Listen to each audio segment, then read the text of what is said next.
did it. What is going on, everybody? Welcome to the stream and a very happy Magic Monday, one and all. We made it. It's time for some Modern Horizons 3. We actually didn't leave a deck off at the end of the last one, so we're actually going to just start a draft right at the top, which is abnormal for us. But I will say, for those of you who are new, or maybe new, whether you're watching live or on the VOD, we can do our intro. What's going on, everybody? This is Joe. And Amy. We are Geek for All, and we are here to continue playing some Magic the Gathering Arena, specifically some Premier Draft Modern Horizons 3. In fact, I motioned that way, but it's like over there. As we do every Magic Monday. And it's great to have you. You are more than welcome, as always, no matter what I'm doing ever during a stream, you are more than welcome to pop in a chat, say hey, let us know how you're doing, how you've been since the last time we saw you, or if you're new, just pop in and say hi. Let us know about yourself, all that fun stuff. Yeah, and then by the way, if you're watching on the VOD, you can always leave your stuff in the comments, don't forget. So I've got a couple people here in chat already. We've got a C. Holland saying, hey, with a wave. What is going on, C. Holland? Happy Magic Monday. How are you? Yeah, talk to us. Erica here saying, hi, my dears, with hearts. What is up, Erica? Great to see you as well. Always. And a happy Magic Monday. I'm going to start a draft, but for folks who may not be aware, I know Erica and C. Holland are, just because I'm starting a draft should not preclude you from chatting about whatever it is that you feel like chatting about. It does not have to be about the draft. If you have suggestions for me, try to get them in quickly. I will try to, let it sit and hover for a little bit. But especially as we get towards the end of packs, I won't really be able to do that, but I will do my best. Oh. My hands are tired today. Sometimes you sleep at night, and sometimes you don't sleep as much at night. Today was the second one of those. So I look forward to getting some sleep tonight, which will be great. Yeah. C. Holland says, just returned to Arena. Oh, okay. I know that you've been kind of all about paper. What prompted the return? Is it Bloomborough coming out soon? Is that why? Are you gathering resources in advance of Bloomborough beginning? Still waiting on that last person. Fill your damn seat. There we go. They did it. He says, yeah. Okay, that makes sense. Imskir Iron Eater. I genuinely don't remember this card existing. 6 black-red for a 5/5 demon affinity for artifacts. When it enters, you draw X and lose X, where X is half the number of artifacts you control, rounded down. And then you can pay 3 and a red, sack an artifact, and have him deal damage equal to the sacked artifact's mana value to any target. That feels like a lot. But also, we could just take Propagator Drone, although there's Hydra Trainer and Wirewood Symbiote as well. Well, you know what my vote is for. Hydra Trainer. Yeah, but there's another green card here, another green card here. Yeah. All our uncommons are green or this Hope Ender Coatl. So I think I'm going to take the Iron Eater, even though I don't love this deck. But he's not even eating iron. He's got a sword in his leg. Yeah, I guess so. His leg is eating iron. I was going to say that. Yep, you got it. I said egg. Yes, his egg is eating iron. Because that's something you'd actually eat. Well, we all know that 6 loves me in this format, as does Grist. But here we are.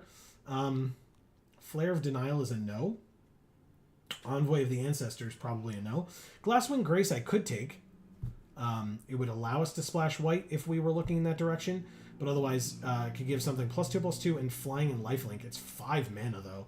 We could just take the Thriving Skyclaw. Or notably, there's a Solar Transformer here, since we care about artifacts in this deck. Also, Mandibular Kite, although this is white mana, which would then put us towards a third color, even if one of them is a splash. So I guess I'll... Sure. I guess I'll try the Transformer. Red... hold on. I have a thing for this. Oh, I did have a thing for this. It's gone. Okay, never mind. I don't have a thing for this. It's fine. I probably put it away. Because I figured I wouldn't need it again. And then here we are immediately needing it. Here's an artifact creature, which is an etched Slith. It's in our colors. I will take it. Sliths are good. And it's an artifact that works with Imskir Iron Eater. So there's also Galvanic Discharge, which is just a good removal spell, but yeah. There's also the jellyfish. We're not in blue. You just love it, though. I know. I would not advise tickling a jellyfish. Tickle it in the right spot. Yeah, what's the right spot? The top. The top? Yeah. Okay. Because you went like this. Well, yeah. That's not tickling it on the top unless somehow it's upside down. I usually tickle things under the chin. It doesn't even have a chin. Hey, look. Arcbound Condor. It's an artifact creature bird with modular 3, and whenever another artifact enters the battlefield under your control, one of your opponent's creatures gets -1/-1 until end of turn. Exactly what we're looking for. Notably, Obstinate Gargoyle, also an artifact. He looks cool. And Dreadmobile, also an artifact. I love that one. But I'm going to take the Condor, sorry. Fine. The ugly bird. Of course. You're welcome. Furnace Hellkite is an artifact and also has affinity for artifacts. Okay, I mean, I guess we're in the right deck. There's 2 Inventor's Axes here as well. Wow. Okay. I mean, you're not, like, supposed to be married to your first pick. You're supposed to be okay with, like, not being in it, but we've been getting pretty hooked up. Like, Solar Transformer, not a strong pick. But Etched Slith, Arcbound Condor, and Furnace Hellkite, all positives, man. I have no issues here. Sounds good. Right? Erica says, imagine sleeping. Couldn't be me. I've gotten 9 hours total since Thursday. Yeah, it's hard out here, man.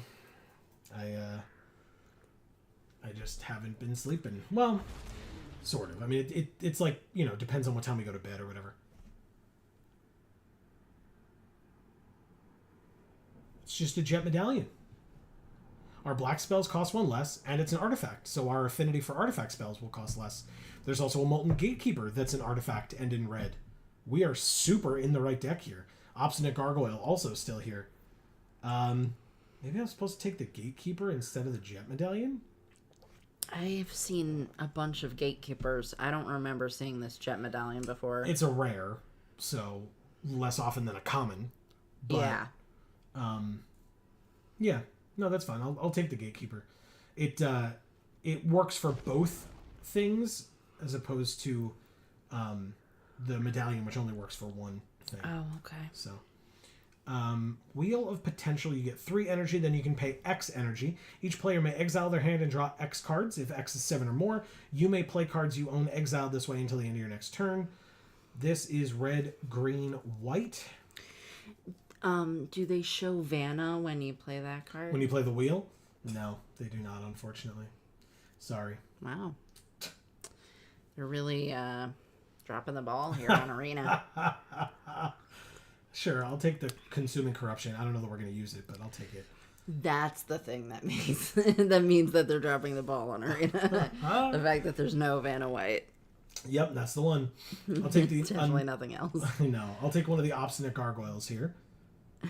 Loses 2, drawn 3 or more. No. Okay. See, Helen says my decks suck. LOL. Oh, sure. Well, if you've been gone for that long, of course they do. You know, that unfortunately makes sense. Do I take the Sentry? I have 1 4-drop so far, or I could take the land to help me splash the white.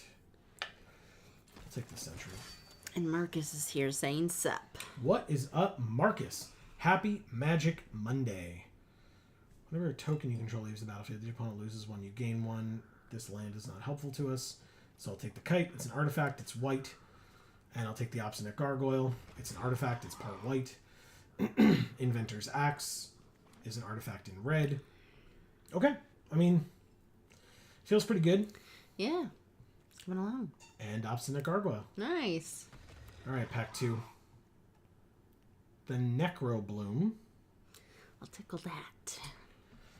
Whenever a land enters the battlefield under your control, you get an 0/1 green plant. If you control 7 or more lands with different names, make a 2/2 black zombie creature token instead. Land cards in your graveyard have Dredge 2.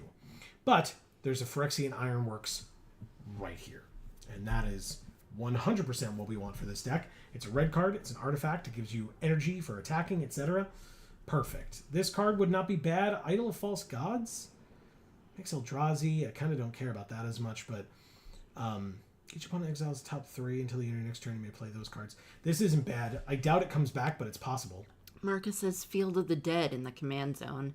Very good. Yeah. Yeah, because it's a legendary creature, so in the command zone, meaning for commander purposes. Yeah, I got it. It's very cool. But yeah, Phyrexian Ironworks, great card here for this deck. Really, really nice. Ethereum Terramander, artifact creature. Salamander Drake, 1 mana, 1/1. We don't, it depends on how we're doing with our our white splash. But this is a very good card because, like, right now we have 3 1-drops. But if we're not playing white or we're not leaning heavily into the kites, then we're not going to do that. So the Terramander is a pretty good pickup here. Static Prison would be good, but again, we're not sure about the white. So Terramander it is. Cost 1 less for each other artifact you control. Yeah.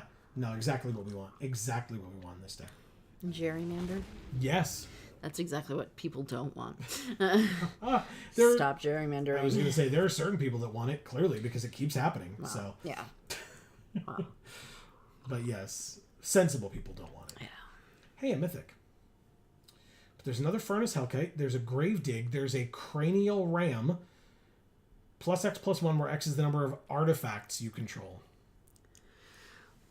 But I like the blue card. This one? No, that one. This one?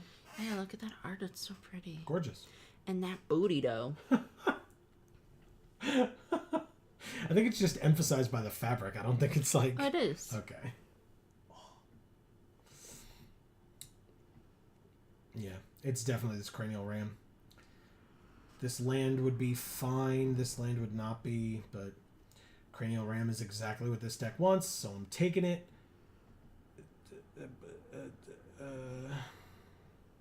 Oh, look, we can take this Plains to splash white. No. Nope. I guess we take Dreadmobile. I know Amy loves it. I do. I really, really do. I want that to be my car in real life so badly. Jesus. Erica says, as someone who lives in the most gerrymandered state, it can simply perish. Yeah. Sure. Yeah, we're with you there. Yeah. For sure. Nickel Bolas is here saying hello. Well, hello. What did I literally just say? Mm-hmm.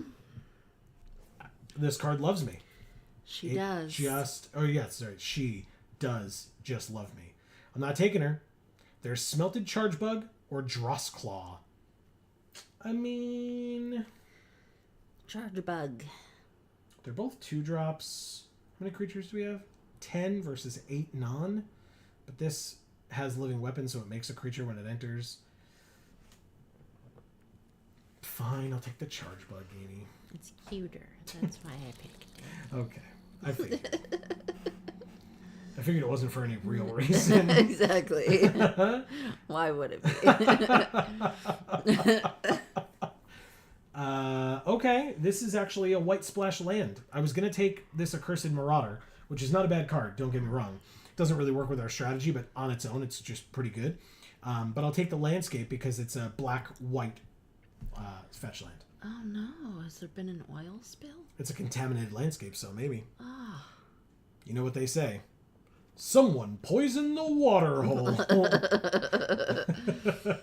going to have to get some Dawn and clean the duckies. Clean all those ducks. A retrofitted Transmogrant. It's better in the Grist deck, but it's still an artifact creature zombie for 1 mana. So I will take it. Obviously, this land would have been helpful. Deceptive Landscape. But, Yeah. I think we're okay with the Transmogrant here. It's literally the first one that I believe we've seen. Here's another Cranial Ram. I'll take it happily. There's a refurbished familiar. I just don't like this card, but it is 4 mana for a 2/1 affinity for artifacts flying zombie rat. And when it enters, each opponent discards a card, and for each opponent who can't, you draw a card. So it's not bad for this deck, but Cranial Ram's just better for this deck by a lot. So I'll happily take that. Breathe Your Last is just a sick removal spell, so I will take it. We don't have any like hard removal yet, so Breathe Your Last will be quite helpful for that. Obstinate Gargoyle the 4th. I feel like that's a little bit overkill, but again, there's nothing else for us, so I'll take it for the sideboard. The Furnace Hellkite came back. Wow. I mean, again, it's 7 mana, but affinity for artifacts. So if you're not in the artifacts deck, you might not be getting to 7 mana in a game. So it's not really for anybody but us. Art A or Art B? A, please. Very pretty. I mean, I guess this is a fine pickup. It's the kiss. It's the what? It's the kiss. The kiss? Yeah. Oh, yes, that's right. Hey, Erica. Where'd you go? Look who I found. It's her. It's her, yeah. It's her boy, at least. Mm-hmm. Sorin of House Markov. I mean, am I going to be gaining life? Yeah, I mean, he's got lifelink, and he's got extort, so sure. Or is he a Karlov? He's definitely not a Karlov, no. Yes. But yeah, look. We did it. We got a mythic planeswalker. Grist tried. She tried so hard. She's like, you like me, you know you do. And I was like, yeah, your larva's awfully cute. And then he's just like, no. I mean, this is a pretty good one. There's also just the land that we need. So Nicol Bola says, it's my birthday. Would you like to play Brawl against me? First of all, happy birthday. And yeah, it won't be... I guess let us know what your schedule looks like. Are you able to be here for the whole stream? Because typically we do it towards the end, but it's your birthday. So if you have to go, we understand. And like after we make our deck, we can try to fit that in. But let us know, like I said, what your schedule looks like. Okay, so no to either of the lands. Guess I'll take another Transmogrant. Oh, I could take Stump Stomp. Oh, so rude. Yeah. But they made him bleed sap. Correct. Like molten sap, it looks like. Yeah, it seems dangerous. So he's mad. Oh, well, wouldn't you be? Yeah, if I bled molten sap, I'd be mad. I was going to say if someone hit you in the leg with an axe, but yeah, either way. But also then, yeah.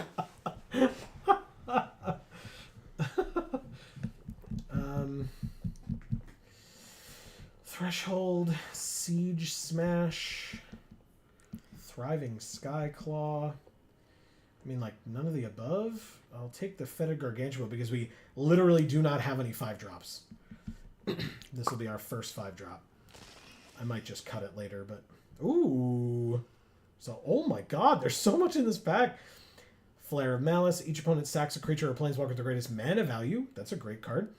When Boggart Trawler enters the battlefield, exile target player's graveyard. And it's a 3-mana 3/1. Do you like this goblin? Not really. There's a charge bug, which I would take, but there's a pretty damn good removal spell right here, so I'm going to take it. Rare Flare of Malice. Thank you. Quest for the Necropolis. But there's also a land that we need. In fact, there's 2 lands. We could take either one. Idol of False Gods. In fact, let me just check how many artifacts we have. 19? That's so many. Holy crap. Okay, well, what do you prefer? Contaminated Landscape or Deceptive Landscape? Deceptive Landscape. Because they're both the same. They're, for our purposes, they're both white-black, so I don't care either way, so thank you, Amy. I appreciate it. Yeah, 'cause I don't want to be cleaning ducks all night. Wow, there's 2 Inventor's Axes again, and we're still going to take the Perilous Landscape? That's so weird. Why does that keep happening? I don't know. This is the second time. Yeah. Yeah. We already have one, but I'll take the Perilous Landscape because now we have a red-white fetch land. That's got very pretty art. Yeah, it does. And there it is again. Oh, yeah, look at that. I think this time I'm going to take Eviscerator's Insight, though, because we don't have one of those yet, and that'd be really nice to be able to have that as like a get-out-of-jail-free card, so to speak. I'll take Breathe Your Last. Still, solid removal. It was the last time we picked it. It is this time as well. And like these are white cards, which are splash, and this is double white. And this one's, you know, it's a reprint for a reason. Like people need it, but we don't need it for this deck. So no, thank you. Kind of nothing here. I mean, I'll take this for the sideboard because it's a red card. I'll take a third Transmogrant. We're gonna have to make some cuts here. Yeah. And Thriving Skyclaw. I'll probably just put that right in the sideboard, to be honest.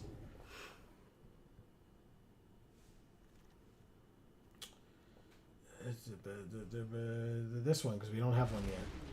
At least I don't think we do. We did not, but it's still going to the sideboard.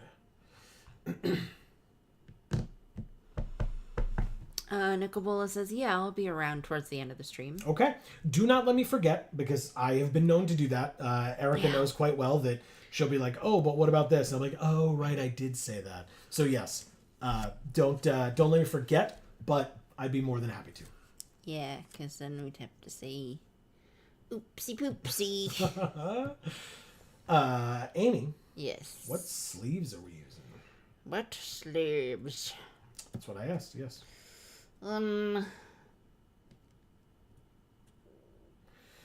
What's a good one? I mean, all of them are good.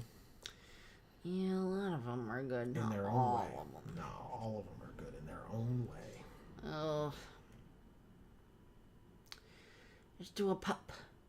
Let's do the wolfie, the sad wolfie. This one?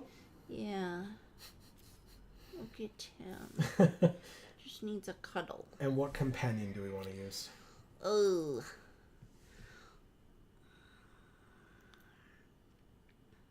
Maybe one of these here fairies. We haven't really used them. Sure. So green, black, or I don't know, multicolored? Multicolored. Courtly fairy. Oh. Well, how nice. And what avatar would we like to use? Me. Knee is not an avatar. The knights who say knee, not an option. Oh. Sorry. Okay. Hi, me. Yeah. Yeah. I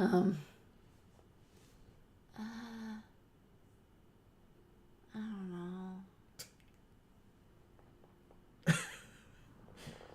Why is this so hard? I couldn't tell you. You just gotta pick one. How about Kaya?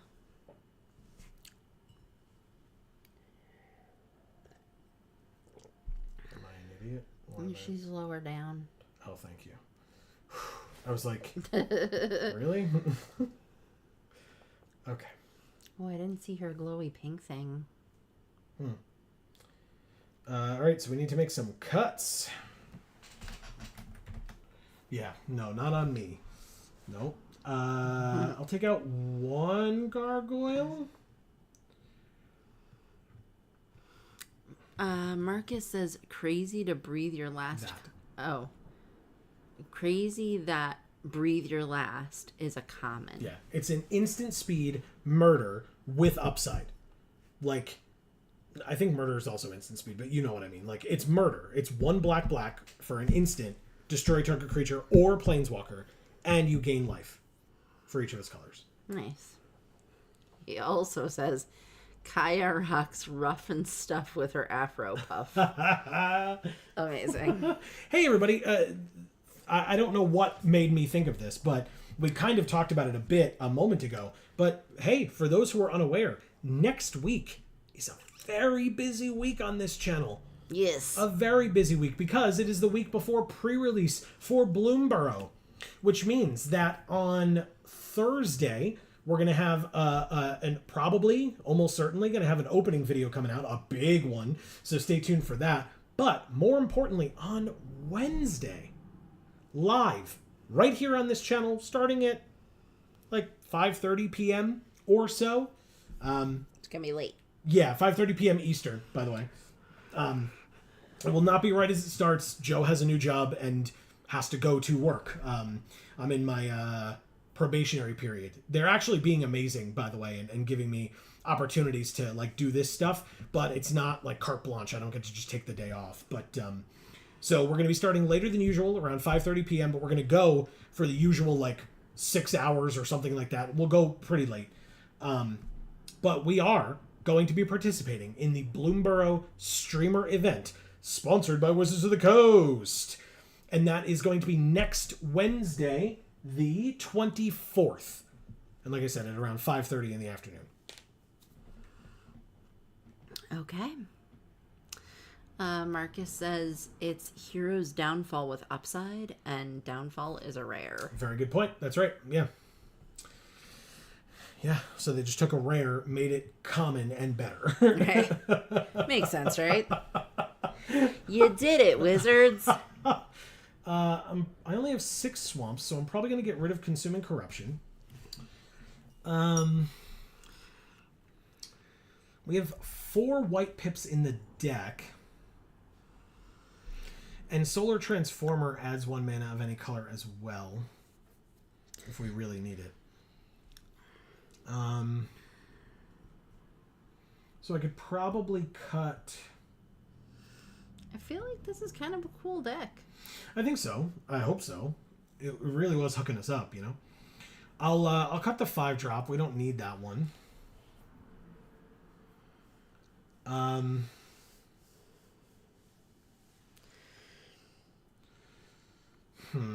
cut the Sentry. It doesn't work for our aesthetic here. I kind of want to cut Dreadmobile, but you can cut it. I won't be mad.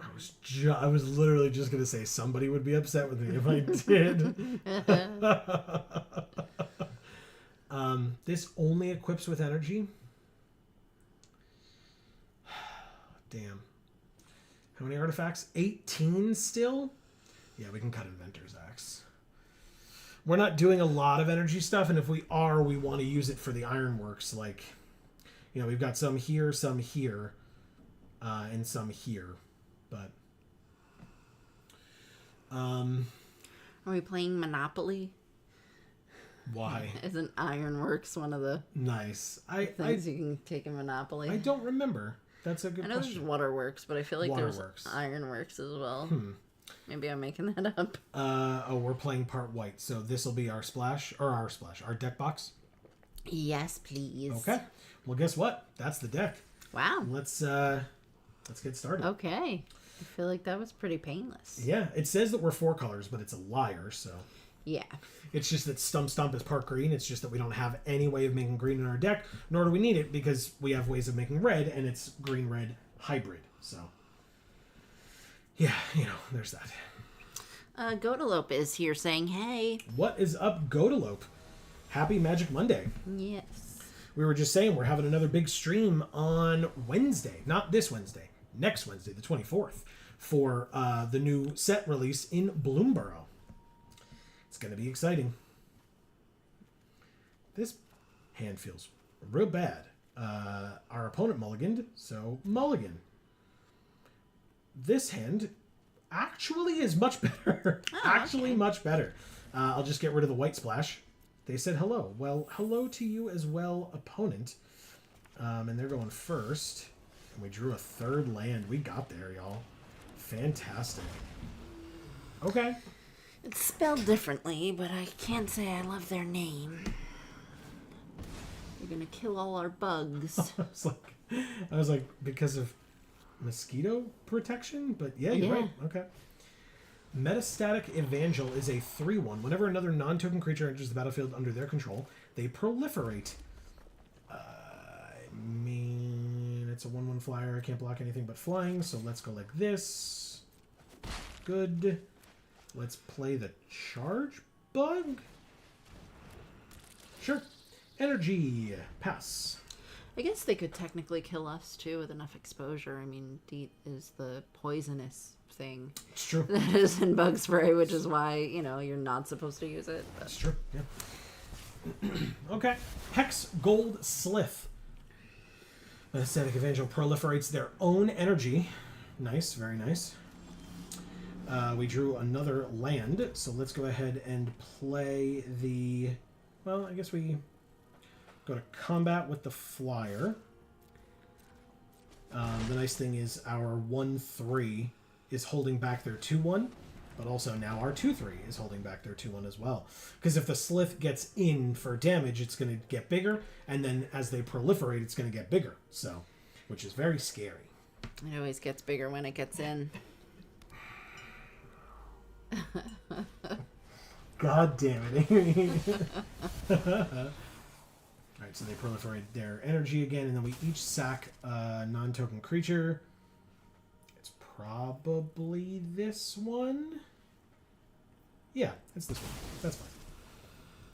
Still have blockers for the 2-1. Don't care if they attack with the 3-1. So, hey, everybody in chat, tell us how you are. And what's been going on with you. Other than that, it's Nicol Bolas's birthday, because that's pretty cool. That is pretty cool. I will play this land. I will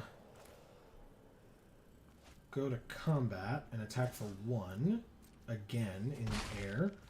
And then I'll play a Cranial Ram. Ping them for 1 and end the turn. I have a 3-1 also now. Dream Drinker Vampire is a 2-1 lifelinker, and they can put a +1/+1 counter on it for 2 mana and give it menace until end of turn. You got it. Okay. I can't see attacks here. Yep, I was right. Good. And then before my turn, I will go get the plains with this perilous landscape. It really is gorgeous art. Just beautiful. Yeah, it is. Breathe your last. I don't want to. Do it, Amy. Alright, oh god. This is an instant combat. No flying blockers. Jesus, they're really going aggressive there.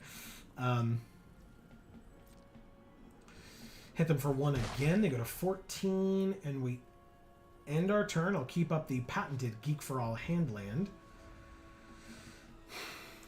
The fairy was looking at her hand when you said that. Alright, so it gains menace until end of turn. They play another one. Interesting. They proliferate again. Counter on the vampire. It gets menace until end of turn. So 4 lifelink menace coming at us. The issue is I can only sack 1. And it's enough to kill both of my creatures. But I don't have a second black. So I can't use my kill spell here. So I guess I double block as I need to. They can order it however they want. I don't care. And then I will Eviscerator's Insight, sacking the Gatekeeper, since it's going to die anyway, and the Cranial Ram. What happened? What I missed? It was equal to the number of artifacts we controlled, and we lost an artifact by sacrificing. So, Oh. yeah, it's great. Fine. 2/2 flyer. This is super frustrating now. Equip onto here, I guess. I assume that I don't win this one, but we're trying. I'll get in for as much damage as I can, basically. They just played a land. Maybe they've run out of creatures.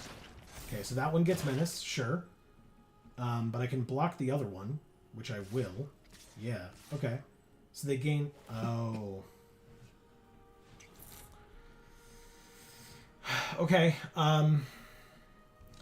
Really wish I had a second black mana since I'm 2 colors, basically. Like, lightly splashing a third. I have to block the... They're going to gain 7 life and go to 21. Yeah, like, there's no way I win this game, right? That was a very annoying misplay and probably cost me the game there. That's unfortunate. That sucks. Yep, sure does. Yep, we're at 13, they're at 21.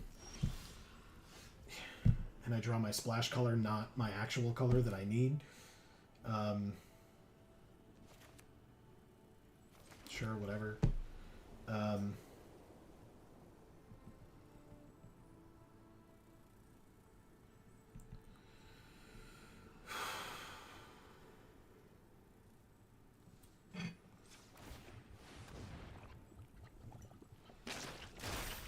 It's an 8/6 flyer. It's literally the best I got. And I attack. I can't block because they don't have any flying. So they're going to gain 7, but I sure can attack for 8. But also, if they draw a creature, they did not. Okay. Block the 4, so I only take 5 instead of 9. Yes, it gets a counter.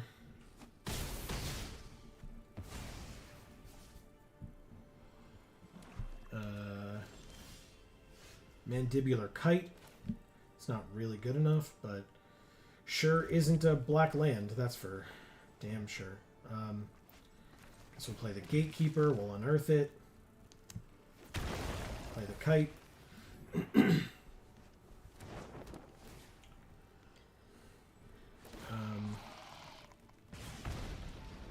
Go to combat. Attack with the Pteramander.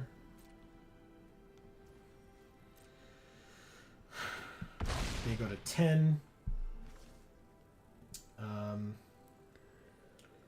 that's it. I can stop them from gaining 4 life. That's something I can do. Isn't that fun? And that's, by the way, I can only do that if they don't draw a creature. Which... we'll see. I'm losing this game regardless, but... Erica says, I'm so sorry, gamers. I dozed off. That's alright, Erica. No worries. Alright, they're going to attacks. Swing out. Well, not swing out. Attack with 3 of their 4 creatures.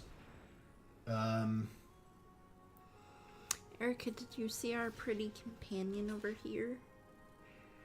Our little awesome fairy. Or our mythic that we got past. Yeah, that.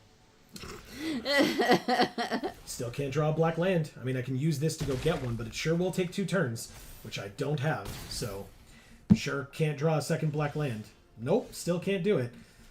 I can draw X and lose X, where X is half the number of artifacts I control rounded down. 1, 2, 3. Half of that rounded down would be 1. So I draw 1, lose 1, go to 1. That's fun. And it's a 5/5. It's not even a flyer. Like, I'll play this because I could actually go get the second black, but it enters tapped, so still doesn't really matter. Get another cranial ram. Oh my god. Wait. Wait.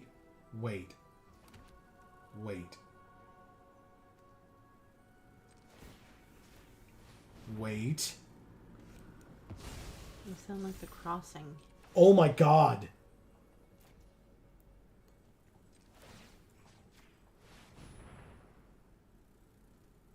I mean, they have all their mana open, but this is my only chance. Wow. No, yeah, we didn't have it. Nope. Called it. Okay. Damn it. Yeah. I mean, come on, man. Like, this whole game was about, hey, by the way, you're effed, and there's nothing you can do about it.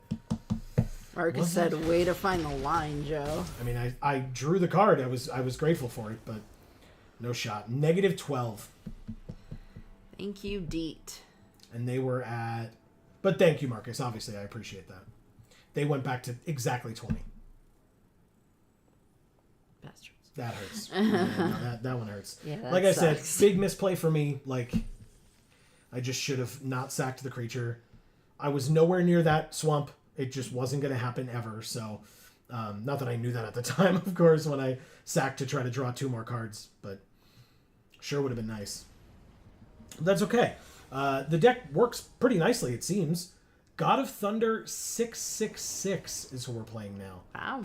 Okay. Okay, odd choice. But anyway, yeah, Erica, look who we have. This lets us go get white. So we can play that turn 1, Sorin turn 2, and then Ironworks turn 3. Seems like a pretty interesting curve. Okay. Battle is here saying hello. Battle, what is going on? Happy Magic Monday. It's been a while. It has. Hopefully you're doing well, and we would love to hear how you're doing. Yes. So let us know. Please catch us up. Sylvan Safekeeper, eh? Okay, well, Perilous Landscape we don't need yet. Let's just play Sorin. Okay, and then remind myself what Extort does. Whenever you cast a spell, you may pay white or black. If you do, each opponent loses 1 and you gain that much life. Good. Good, good, good. Emrakul's Messenger is a 2/1 flyer. Whenever you draw your second card each turn, make an 0/1 spawn. Okay. This one. This one, I think? I think that makes sense. Yeah. Play this. Absolutely Extort. Come on. Battle says, been painting figures.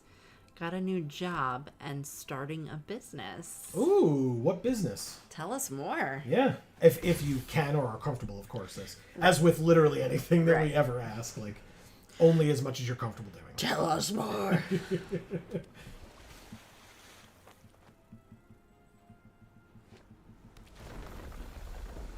Okay.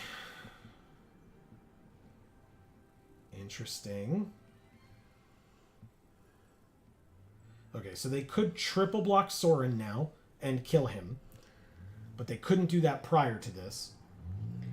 And they never will. Battle says, lawn care, mowing and trimming. Do you live anywhere near us? Please.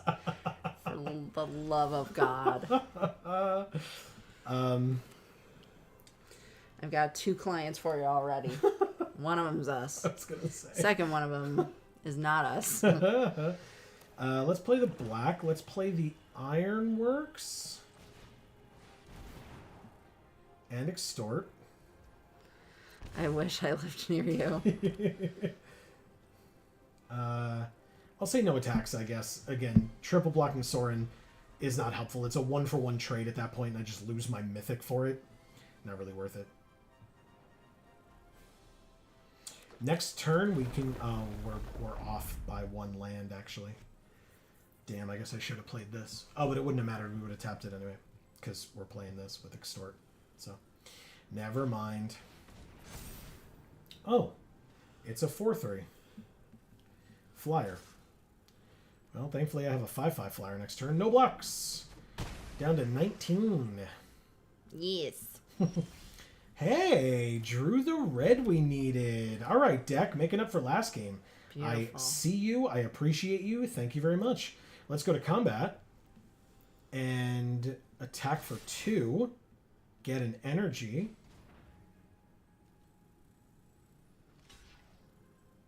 Okay. Protect their life total for 1 point, but we gain the life still, which is great. I'll play this. Obviously, I can't extort it, but it doesn't matter. I just played a 5/5 flyer. And I'll pass. Battle asks for these Bloomborough cards. Not yet. Not yet, although we did say we will be streaming on next Wednesday, the 24th, for the streamer event sponsored by Wizards of the Coast, as we tend to do. But that's not until next Wednesday, and then pre-release is next Friday. Holy shit. Wow. Oh, wow. Okay. Combat. And then the streamer event for us this time around doesn't begin until 5:30 Eastern. Eastern. Yes. So kind of late this time. That's right. Because Joe got a new job himself. I so sure did. he's in the same boat as you, Battle. That's right. I didn't start my own business. I was not that fortunate. But, still. I will end my turn. I guess I'll go get another white. Like, I don't need triple red for anything. And getting another white, because white helps with extort. So, like, I can't get black with this. I can only get white or red. And like I said, I don't need the third red. So I'll get another white for extort purposes. He says, sweet, I plan on playing pre-release. Oh, awesome. Yeah, we do too. In fact, literally we do, because shout-outs to Champion. I hope Greg will be here later, but you know, it's based on his schedule. But Champion is holding a two-headed giant event during pre-release, which means Amy actually gets to play, and I know you're just so excited about it. I'm definitely not, but I'm excited for Bloomborough. That's right. All right. Well, they're at 10.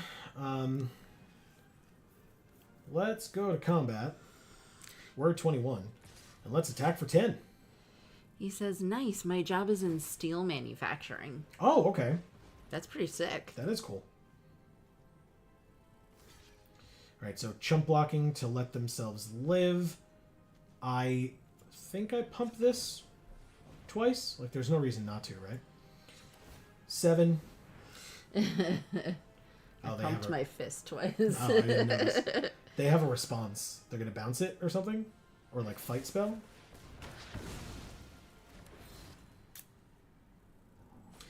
They had a destroy target artifact spell in Best of One. Okay, sure, yep, that makes sense. And they gave their creature hexproof and indestructible, so it doesn't die to this block. But I will play the 2/2 flyer it's not a flyer yet.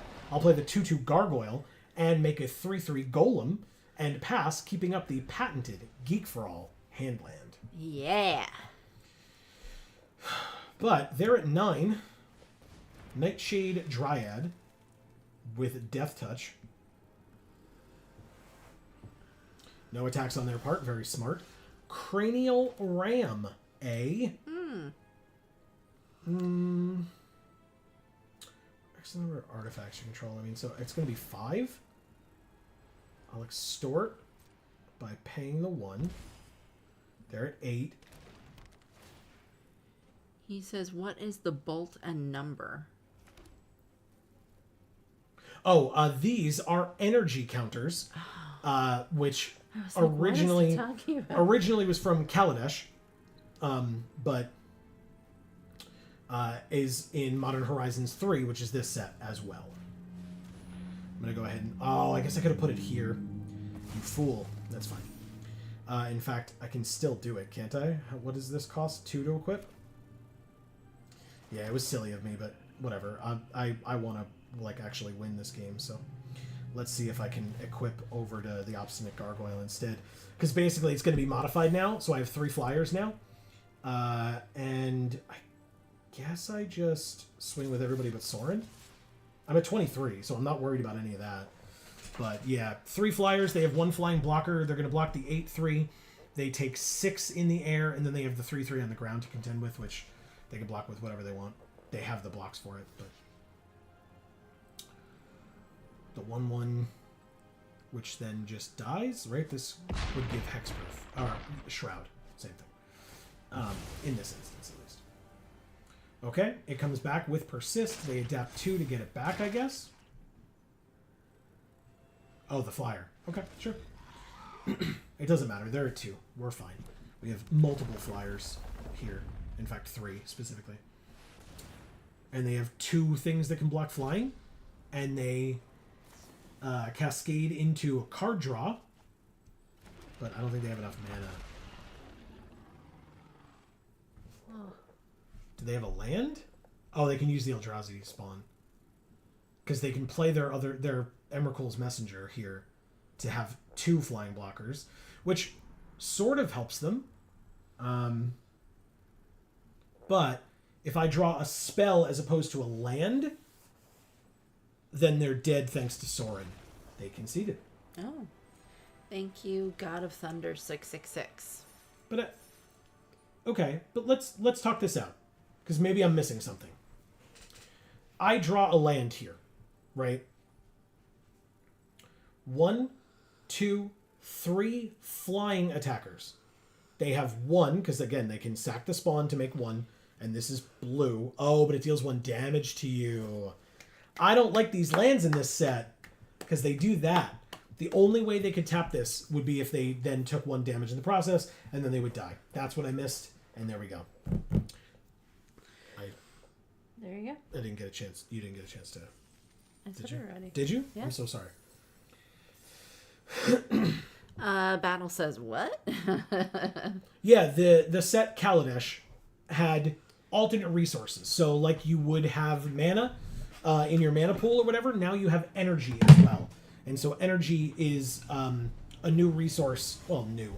At that time was a new resource that you could use for different effects and stuff. We actually have some in our deck, so maybe you'll see like Phyrexian Ironworks says whenever you attack, you get an energy. You can tap it and pay 3 energy to make a 3/3 golem. But there are a lot of different cards that care about energy in different ways. I don't think the Etched Slith is good enough to keep this hand, so I'm going to mulligan. This one's awkward, but it would work, I suppose. I'll just put the Furnace Hellkite back because I don't have a single red, let alone double. Well, that sucks. Let's play this and go get the Swamp with it immediately. We can't play anything with it this turn because it enters tapped, but we sure do need it, so. Next turn we can play the Flyer or the Transmogrant, I guess depending on if they play something here, which they did, which they're plane cycling. Makes sense. We're both fixing our mana. I respect it. Hey, look, red. Sure?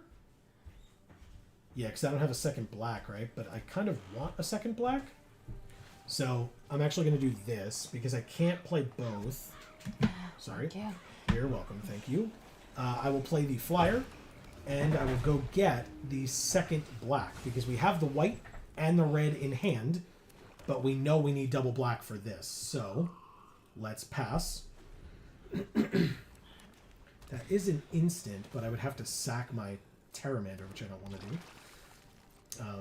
So no thank you. But I drew the Ironworks. Okay, sure. And this might take a bit, but we'll do what we can.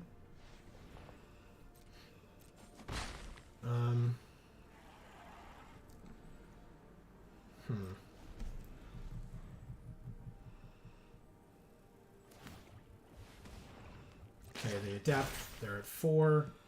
They attack. They can attack for 5, which is, I guess, kind of annoying. I guess I should have played the Transmogrant and then the Flare of Malice last turn. Because then I don't have to sack my Terramander, but they're just going to kill my Terramander. So, oh, never mind. They're not. I'm going to sack it. Cast with the alternate cost. Sack this. Submit 1. And then they don't even get to attack because they were greedy and killed my 1/1. Cool. Works for me. And now I can play both. Retrofitted Transmogrant and Obstinate Gargoyle, leaving behind the patented Geek for All Handland. It's very early in the game for me to be empty-handed, which is very bad, especially because now they just drop a 4/4 for 5. Well, I mean,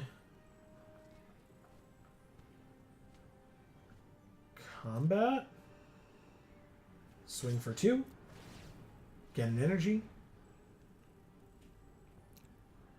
They don't block, and I play the Slith. Still keep up that handland.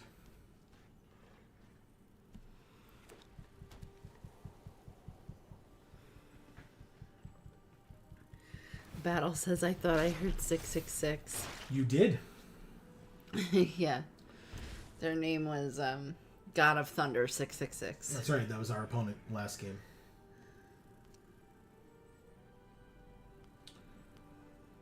Okay.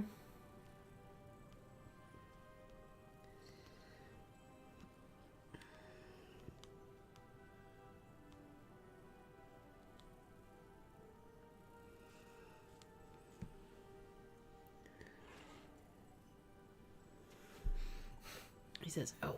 Yeah. You know. Alright, Contaminated Landscape. They have a lot of cards in their hand, and we do not. We do not. It is unfortunate. It is kind of sad. Block with the Transmogrant. It dies. I can get it back for 4 mana at any point, but it will enter tapped when I do. But still. Ah, the Arcbound Condor, huh? Whenever another artifact enters, something gets -1/-1. So not as relevant right now, but still pretty cool. Let's go to combat. Swing for 3. Get our 3rd energy as well. That's fun. They're at 12. We get a counter, and we can remove one of the +1/+1 counters from Fetid Gargantua. Oh. I said decline. Okay. Sure. Anyway, whatever. I guess... Did I not see that it said confirm above it? You all can't see that regardless because we're blocking it, but... Okay.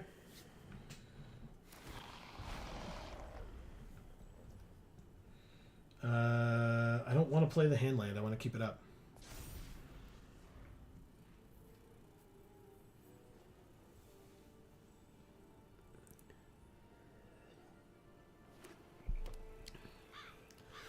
He says, did you like Outlaws of Thunder Junction? Ask Godalope. Godalope liked Outlaws of Thunder Junction. So did we. Yes, we did. It was a cool set. Yeah, for sure. Yeah. Sure. This set has been kind of kicking our asses in terms of like our win rate just in general is bad with this set, but it happens. Your postcard, okay. So let's go to combat. Attack for 3 in the air. And no, just 3 in the air. Get an energy. By the way, the patented Geek for All Handland helped quite a bit there. I don't know if you noticed, but they played the refurbished Familiar, which made us discard a card. And we did, in fact... Come the fuck on, man. Anyway, we did discard a card.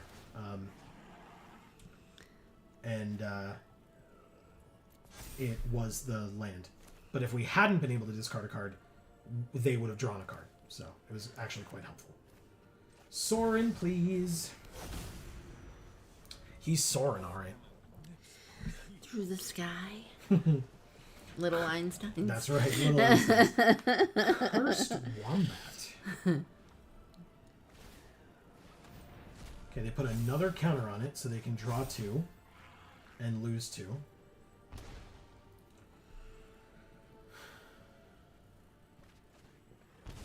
Oh, and it happened twice thanks to Cursed Wombat. Got it. Okay. That's why. I was like, why did they do that? I have a 5/5 flyer. But that's why. They have Area Auxiliary. You know, a removal spell for either of their flyers would be super helpful here. Oh my god. Battle says, so not a god? Yeah, basically. It's the other way around. No, I can take 9 here. No blocks. Take 9, go to 11. Ooh, beautiful. I asked for it, and I got it. Let's get rid of the...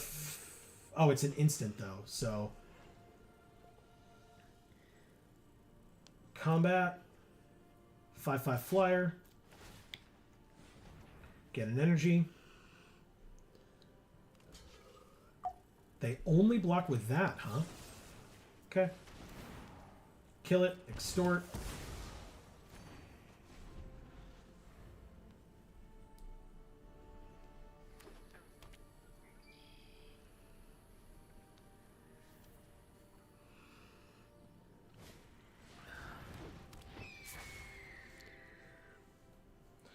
Nadu, Winged Wisdom, because I definitely haven't had enough bullshit to deal with. But now they're just playing literally one of the best cards in the format. that like is warping constructed at this point as well. That's Why cool. not? Yeah.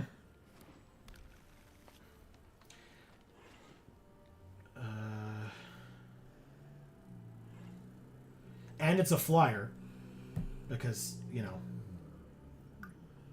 my only hope is this 5/5 flyer. Maybe I draw Cranial Ram? That won't be enough. That'll only get me to 6 toughness. That's not as helpful. Oh, they attacked, though. Okay.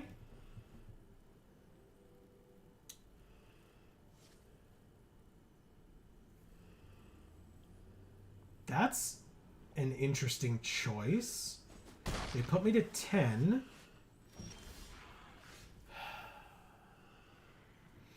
We drew a land. To be fair, we only had 4. So I can't really complain. I'm annoyed, but I can't actually complain. Now, this is an ability, not casting a spell, so Soren won't be able to extort this at all.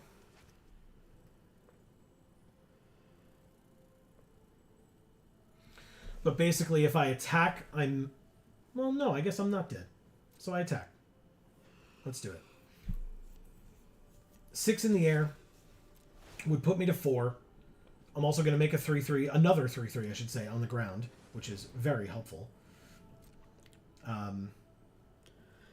But they don't have to block here. I'm surprised they do. Unless they have something, I guess.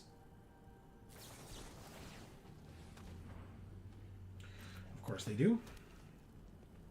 But it doesn't kill my creature, right? Oh, yes it does. Because of Cursed Wombat. Right. Because, yeah. Okay. Sure. Yeah, this format is not my friend. I'm like... wow. Godolope says, I remember when Rabid Wombat came out way back. LOL. That was the first trade I ever did. I traded a Djinn for 2 Cursed Wombats. It was the first trade I ever made in Magic. Wow. Okay. And you remember that. Mm-hmm. Sure do. It was with, I'm not going to use his last name because that's not appropriate, but Chris, who we went to high school with, who was in the school plays. Yeah. Alright, so they don't allow Soren to attack or block. That's probably fine. He still gets to use his extort abilities here. Do they have, like, all removal spells in their hand to make it so that I lose this turn as opposed to in a future turn, which will definitely happen?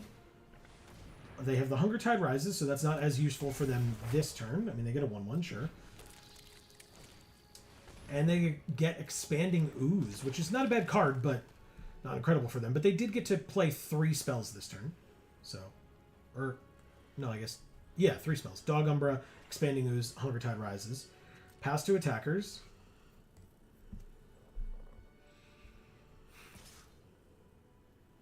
Nine attacks, and that's it. Just the 9/9. Alright, so we pass to blockers. We chump block with the Golem. And we bring back the Transmogrant at the end of their turn, because that's the end of their turn.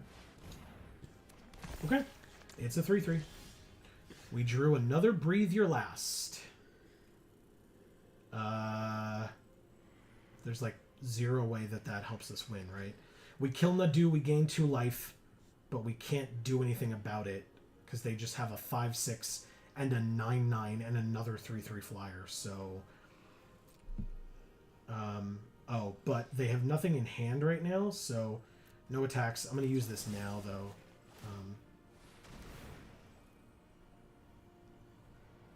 Yes, you get to do Nadu's thing. Oh, good.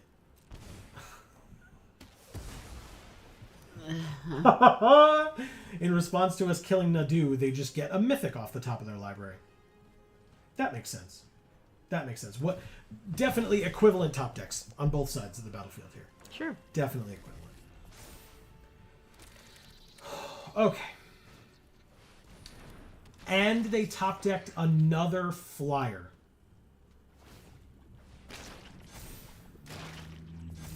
Okay. Well, I don't see how this game works out for us at all, but I guess we'll see.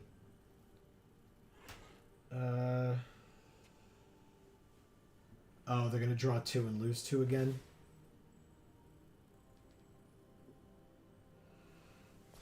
No, they're not. Okay.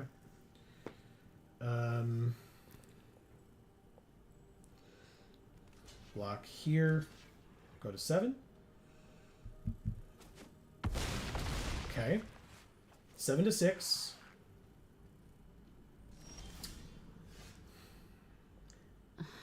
Don't even have the double red because the other flyer that they drew made us discard it. Because we were keeping it up as a hand land. Okay. This is rough. Sure is. There's the Mythic. We obviously knew they had it. They still have 5 mana left. Because that's the other thing. We've played this whole game on 4 land. They made us discard 2, but we kept them back on purpose. But still.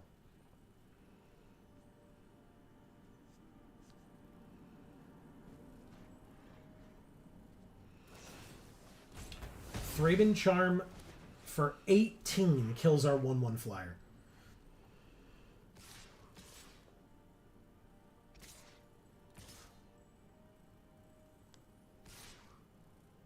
Yeah.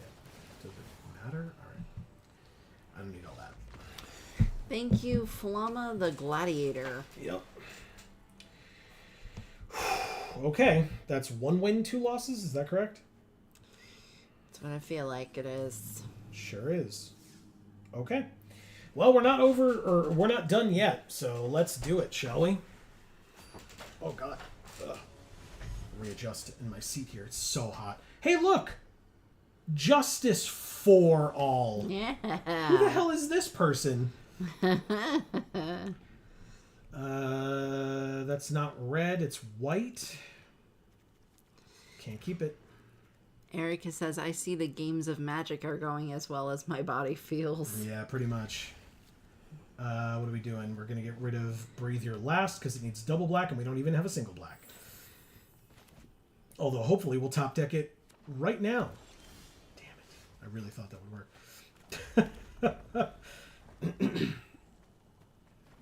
Love having our splash color, but not our major color. That all 4 of our non-artifact cards need. Nope, still no. Okay, well, I'll fix my mana while their slith gets bigger and bigger every turn. It gets all stretched out. Jesus. Must we? Alright, so they're not going to give it first strike. There's no need to. It gets a counter. We drew the black. Holy crap. Yay! It is yay. Damn it. See, look what you did, Amy. Yeah, it's my fault. Yep. Okay. I don't care. I'll take the blame. I meant this. What? Oh. Erica says my slith also gets bigger and bigger. Yeah. That's what I'm saying. Yep. Alright, they passed through their whole turn, and they have 2 land. Okay. Land off the top? Nope. Etched Slith off the... Why would you... Oh, because it's just for colorless. Got it. Okay. That's fine. In fact, that's great. Let's do that. We will extort, because we don't need the mana for anything else yet. Thank you, Soren. Go to combat. Attack for 1 in the air. Can't block anything but flyers anyway, so we'll do that.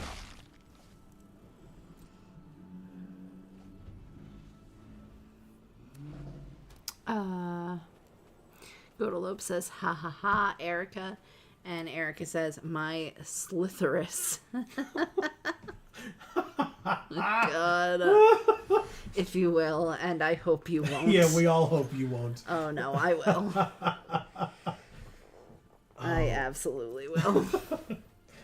Alright, so we could play Flare of Malice if we want. I guess we could also play Furnace Hellkite next turn. We're just doing this now, huh? Are they paying the mana or the energy? I mean, they are paying the energy as well, which means what do I? Guess I get rid of the Slith here. Sack the Slith. Extort.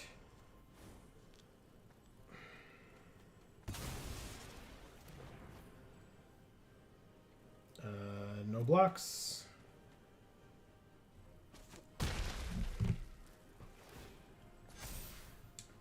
Okay.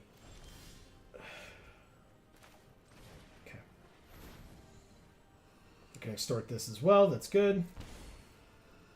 I'm gonna extort everybody. That's right. Yes.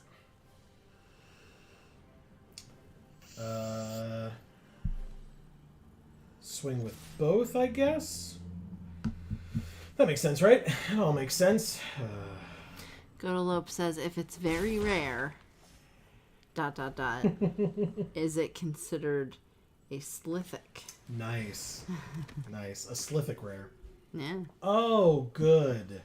Now their Slith has lifelink. So they're going to attack us for 5 and go to 19 in the process. He says, the mythical man in the boat. Ha ha ha. Holy crap. That's very funny. Okay. Let's play this. Let's play this. It's probably not. Either way, we lost this game when I misplayed that Flare of Malice and sacked a good creature to do it, too. Good stuff all around, right, everybody? Right?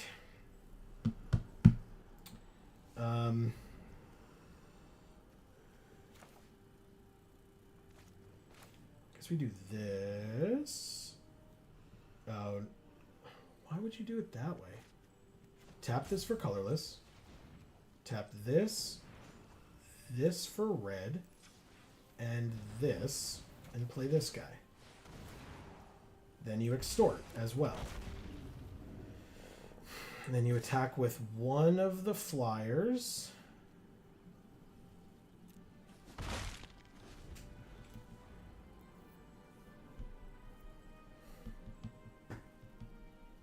Okay. Erica says, did my last message get sent to the Shadow Realm? Nope, you just didn't read it. Oh. She says, well, most men can't even find the Slith, let alone sacrifice it. So good on you. Oh, shit.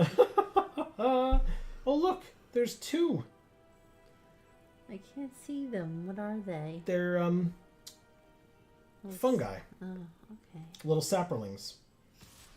When you click on them, they kind of poof out Oh, spores. spores and stuff, yeah. Oh, okay. Yeah. Okay. They give it first strike. I chump block. They gain 6 life, which is infuriating because I could have had this thing dead, but they played a 3-drop. So, and I let them. And then wasted my rare to get rid of them, which didn't work. Let's go like... Thanks for mentioning it, Erica. this, and this to play Imskir Iron Eater. Yeah. Which I will extort. Eat it. Thanks, Weirdo. Ew. Okay.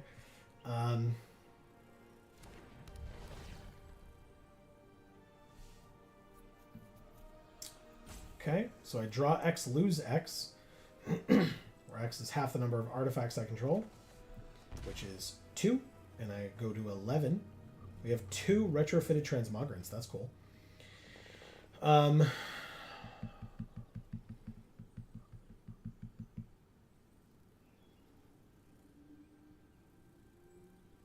guess we attack for all of it.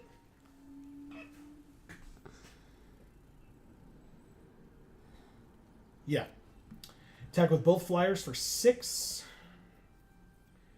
They're going to gain a bunch of life here. Oh, they have the Zealot. I'm an idiot.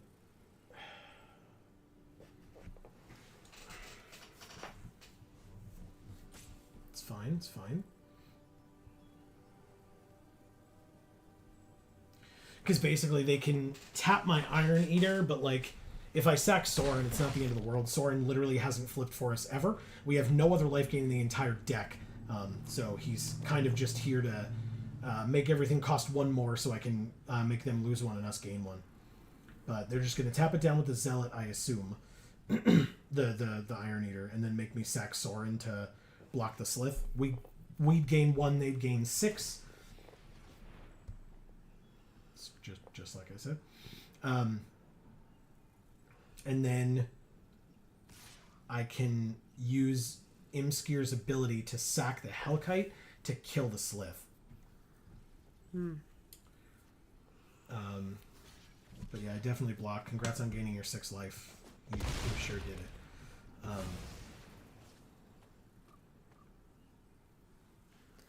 Godolope says, where only the darkest comments go, referring to the Shadow Realm.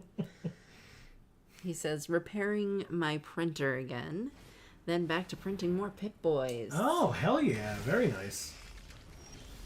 3/3 Flyer is here.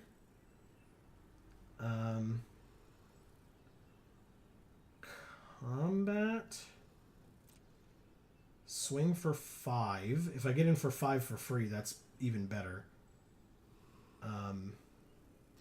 He says, got my 5th order on Etsy. Hell yeah. Of Pip-Boys specifically? That's really great. Or just regardless. of anything. Yeah. Really, really cool. Alright, let's see. They take it. They're tapped out, so I do this now. Tap this for colorless. 2, 3, 4. For the... Oh, hold on. Let me undo that last tap. 4. For the ability on Imskir, targeting the Slith, sacking the Hellkite, and dealing 7 damage to their 6/5. Do they have a thing? No, they do not. Good. Good. It's dead. Thank God. Okay. 3/3 Flyer, not a huge deal. I'm going to play Mandibular Kite. If for whatever reason they are able to pump that thing to the moon, then I still have a block. But I'm at 12, so I'm not super worried about it. And Imskir Iron Eater can kill that flyer by getting rid of this Transformer. No, it can't. This is 2 mana. Interesting. Okay. Well, whatever. I'll figure it out. I can make my Terramander bigger, I think. So Erica says, oh, by the way, I missed the Friday stream, so are we finished up with God of War or still in the mines? Still in the mines for one more Friday. That would be this Friday. Next Friday, by the way, taking a week off of Friday streams because we'll be streaming Monday and Wednesday. But yeah, we're not done with the Valhalla DLC just yet. So we will be back this Friday to finish that off. But we did find out... Wow. Just feels like we're being so completely outclassed every single time. I guess I just don't know what's good in this format. It feels really rough sometimes. But anyway, let's play this. Play this. Let's play literally everything we can. But yeah, so we'll finish up the Valhalla DLC this Friday, take a week off, and then the Friday after pre-release, we'll be back live on Friday on Video Games for All. Link down in the description box below, by the way, for that. Pretty big deal. Yes. Where we'll finally be streaming our video game streams where they belong. And thank you all, by the way, who have helped us get over 500 subscribers on that channel. Woo! Which was incredible. That Amy asked me this question the other day. It was not purposeful that we said that we would start streaming on there once we broke 500. It happened to work out that way. Plus, it was when it got close to that number, we felt confident doing it, but it wasn't specifically that number. It just happened to work out that way that it worked out that way. Yeah, so that's really cool. Yeah. Pass to blockers, block like that. It's 4 mana to equip these kites. God damn. That's why I didn't like them originally. That's all of our mana. That's crazy. Double black. And, okay, so we can get black and white here. So, black.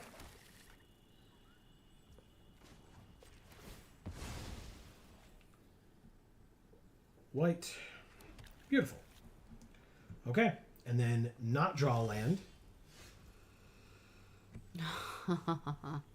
You bastard. I pulled 2 out of the deck. I thought it would be better. It was not.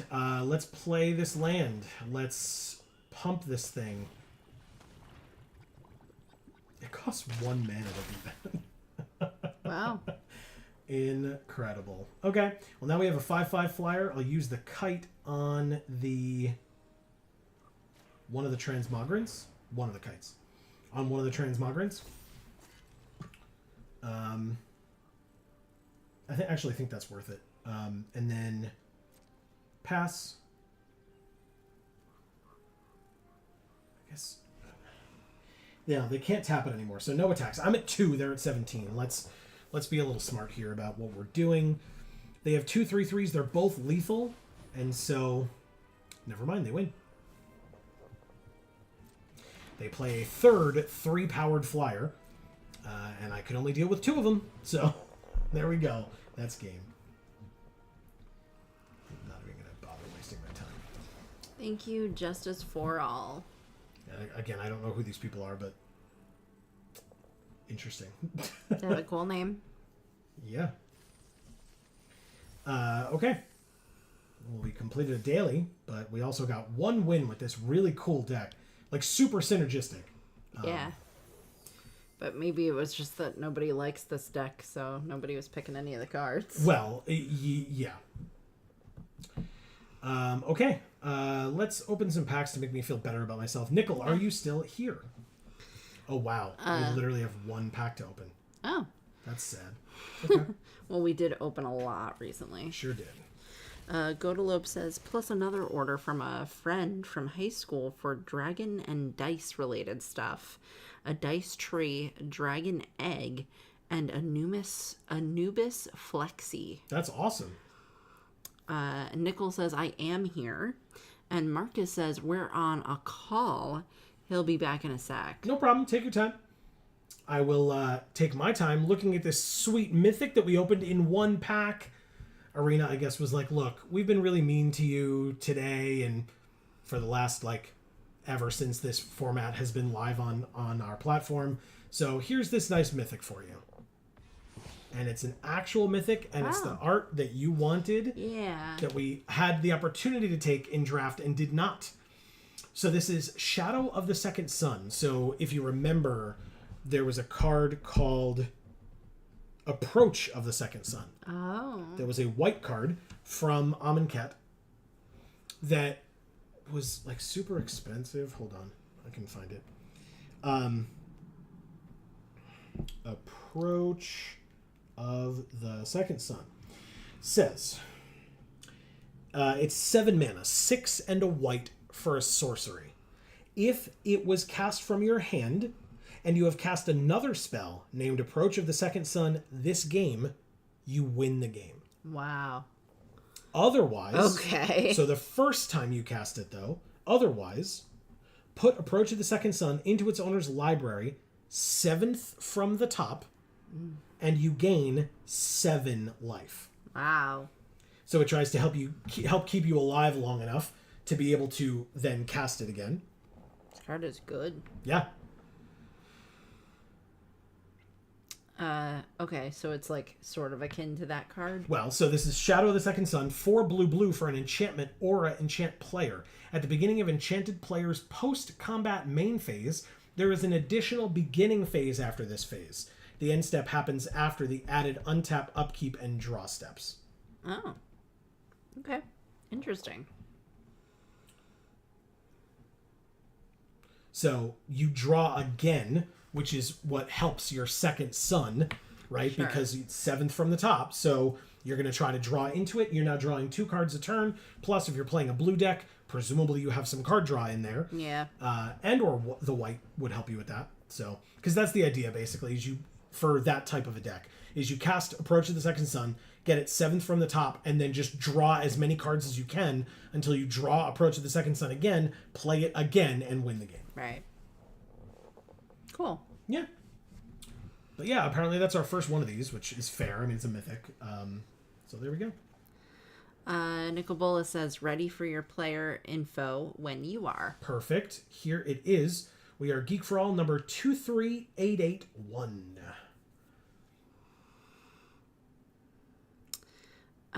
Marcus says, the first time you cast it, you gain 7 life. Then put it 7th from the top of your library. The second time you cast it, even if it doesn't resolve, you win. It was in my Teferi tribal deck. I've won with it twice. Nice. Yeah, it's Nice. very good. Like I said, the strategy I've seen it in most is cube, because that's what I tend to play with that card where that card exists. That was weird. It said 1, then I went to 0, then it said 1. But I did accept. I believe. I sure did. So yeah, we will play some Brawl. But yeah, sorry. So the decks I've seen it in are in cube, and it basically is, it's a white-blue deck with a bunch of card draw. You play Approach of the Second Sun. Like, you ramp up to it, right? But you play Approach of the Second Sun and try to then draw a bunch of cards until you get Approach of the Second Sun again and play it again, and you win.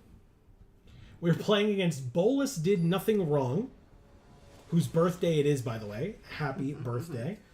And surprise, surprise, their deck is Nicobolus the Ravager.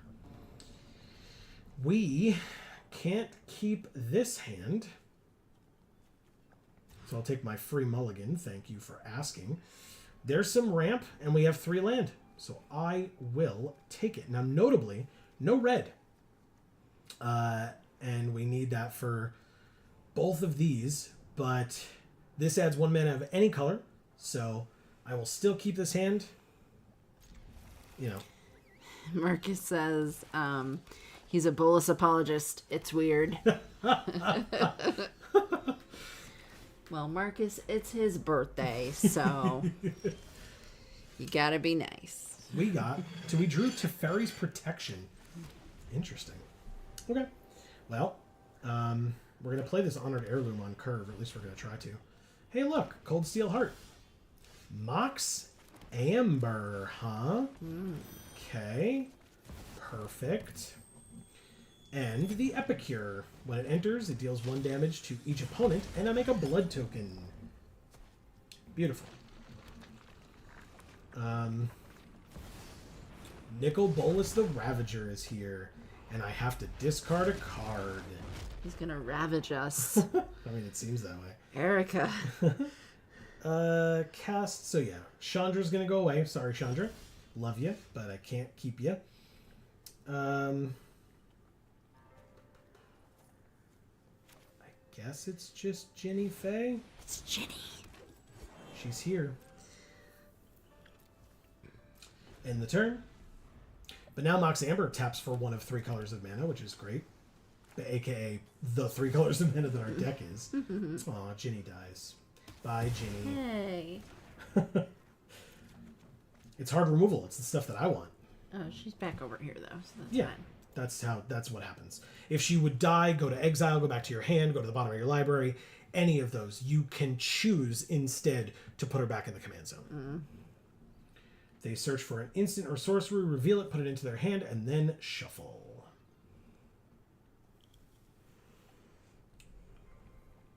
Okay. It's Torment of Hailfire. It's a good one. And a Nicobolus card. What a surprise. Let's draw a land and play... Sure. Ginny Faye.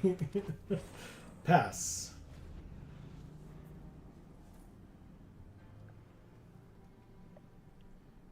Let's see what we can do. We exile a creature we control. I wonder which one I'm going to choose. Ginny's dead again. Hard removal. I love it so. It's very, very good. Take 4. Go to 21. Not going to be able to cast Ginny for a nice long time now, unfortunately. Or am I wrong? 3, 4, 5, 6, 7. I would need to play like one more thing, but... Marcus says you need to kill Bolus before he gets to 7 mana. Otherwise, you're screwed. I don't have that much removal in this deck. I can't do that. But I will try. Erica says Torment of Hailfire was my pre-release promo for Hour of Devastation. It's an incredible card. Very, very good card. And that's probably gorgeous in foil, too. I guess I'll use this blood to get rid of Cabaretti Rebels to attempt to draw into a way to stop this Nicol Bolas. That's not it, nor is that. Okay, well, we have red, finally. That's something. Was it nice, Erica, the foiling? We will play Ginny Fey.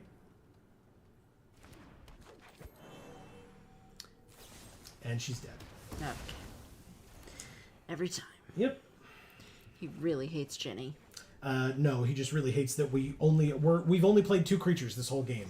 And with removal enough, there's nothing I can do about it. So, just gotta sit and let it all happen. Hey, look, a creature! Holy shit! I'm gonna play this, which makes a creature.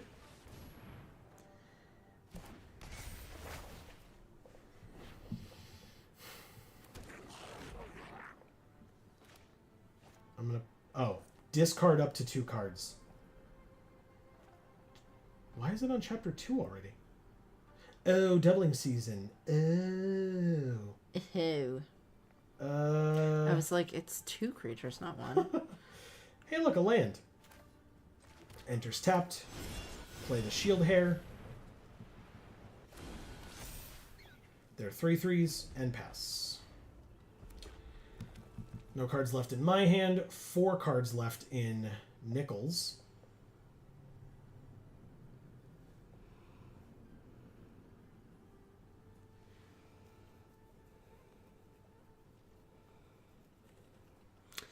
Erica says it was pretty, but also the foiling kind of made it dim.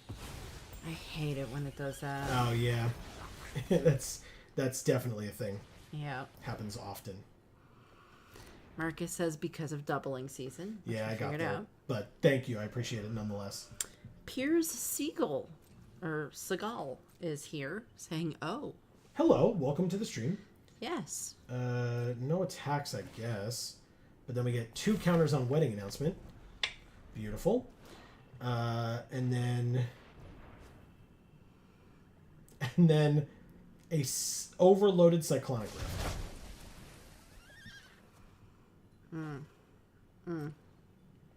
Take 4. I assume. Yep. Oh, this doesn't have reach though, right? No. Okay. Wow. Very well done. Take my turn. Drew Mentor of the Meek.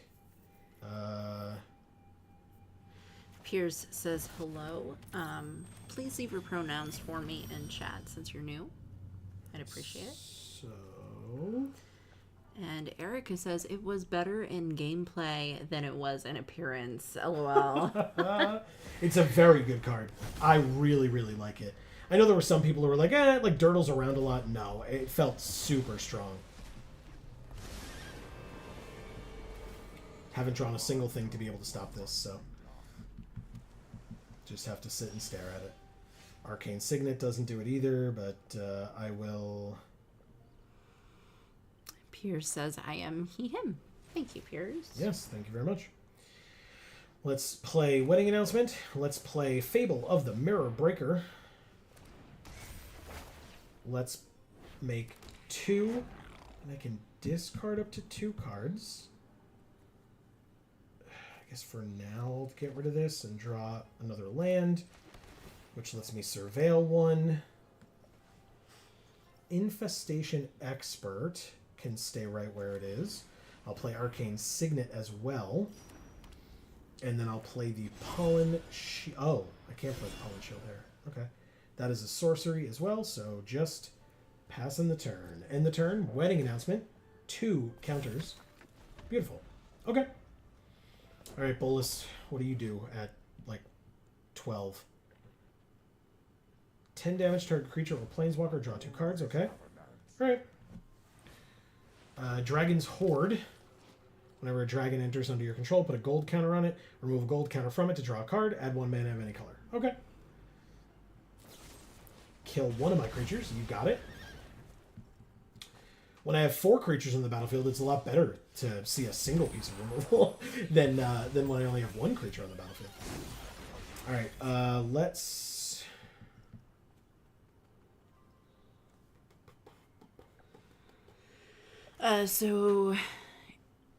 Erica says, I think I also opened a Kefna in one of my Amonkhet packs at the pre-release. Nice.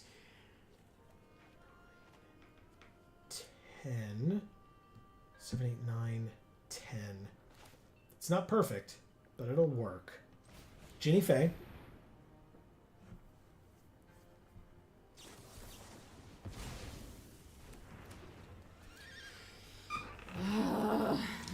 Gets countered. Okay. Let's go like this and... give the Goblin Shaman +4/+4 and Vigilance. And swing it all at Bolus. Maybe if I run and put on my Ginny cosplay, by the time I get back, if you play her again, they won't be able to get rid of her. So we lost Fable of the Mirror Breaker, but that's fine. Bolus goes to 3. Pollen Shieldhair with the 2 treasure.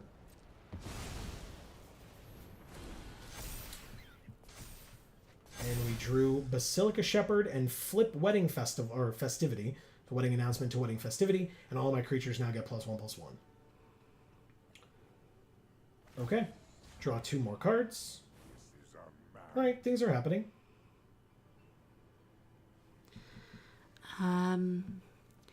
Erica says, then I lost in the finals to a guy who took his kit out to his car and almost certainly swapped cards in. Sure. LOL. That's always fun. Oh no, what does this do again? Put an influence counter on it, scry 2. Then target opponent may have you draw a card. If they don't, you mill X, where X is the number of influence counters on it, and we lose life equal to the total mana value of those cards. I'll lose life.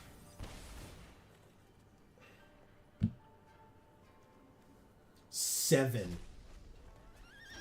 Cool. Wow. Let it enter tapped. Basilica Shepherd first. 4 1/1s with Toxic, and they're 3/3s. And Infestation Expert, making a bunch of little guys as well. And then we can go like this at Bolus, this at Bolus. Yeah. Make 2 treasure. Kill Bolus. Goes back to the command zone, so it can come back as a creature now. Next turn, like this turn, but still. We get to... we have options here. We went very wide. Ginny has not landed for more than, like, a turn cycle, I don't think. But we've gotten everything else thanks to Doubling Season. Doubling Season, an incredible card, by the way. Absolutely incredible. Yeah.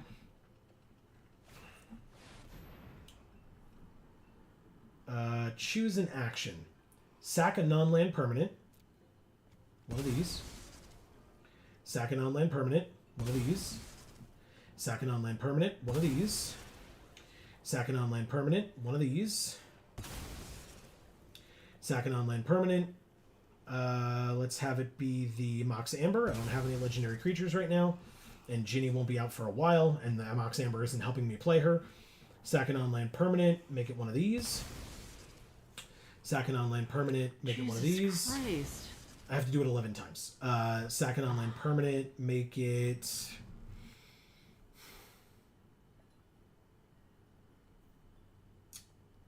1, 2, 3, 4, 5, 6, 7, 8, 9, 10, 11. Interesting. One of these. Sack an online permanent.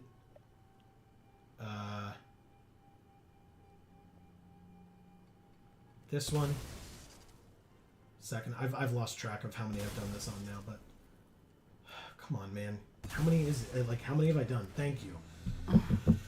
All right, so they scry 2. Piers says that seems like really gross, over-competitive behavior for a pre-release. That is obviously cheating in any context, but cheating at a pre-release really sucks. Yeah, it does. Yeah, you can draw a card. You have 1,000,000 cards in your hand. Lifecrafter's Bestiary. At the beginning of your upkeep, scry 1. Whenever you cast a creature spell, you can pay a green to draw a card. I'm going to attempt to play Ginny Faye. I succeeded at playing Ginny Faye. Yeah, I feel like someone who cheats at a pre-release is like a really desperate, really sad motherfucker. I've seen it. I've played against it, and yes, it is very sad. It's because honestly, at that point, the feeling is like, wow, if you really feel like you need to win that badly to come to like close to a casual event, like it's not. It's competitive still, but it's like close to casual. Right. It's a pre-release. Like if that's how you feel, then I guess more power to you. Like I'm not gonna stop you. Then God bless. Yeah. Like if you really need like the prize packs that badly. Yep. Because I don't know, you're like in the hole money wise or something, but then this is how you decide to make money. Like that doesn't make sense to me. Yep. Like just don't spend money on magic cards. That would probably work better for you. Yeah.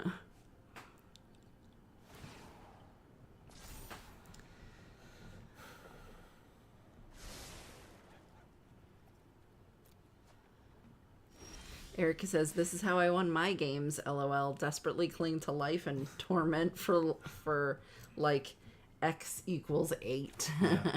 Yeah.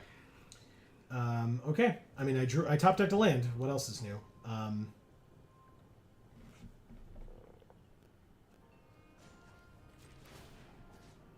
Target card from a graveyard, huh? So it kind of doesn't matter, like at all.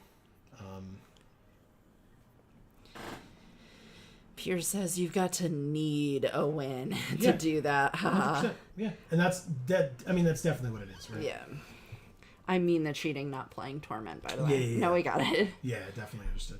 Yeah, I mean, and that's why I said, like, at that point, it's like, look, if you try to do something and I'm like, oh, can't you not do that because of this? Like, I'll give you the benefit of the doubt. They're new cards. So, like, I mess it up all the time. And, I mean, nobody needs to remind me that I mess it up all the time now, regardless. But, yeah, like, I don't know. But, flipping Bolus again. Okay. He's back and getting rid of something. Anyway, yeah, like, you know, if I notice it, great. Oh, damn. Okay. Well, 1 is not 0, and we got nickel down to 1, so that's pretty damn close, I won't lie. But also, these top decks, man, gotta help me out a little bit here. Give me some. But yeah, Kolaghan's command, destroy an artifact and 2 damage to me. So they destroy my mana rock and 2 damage to me. I'm at 8.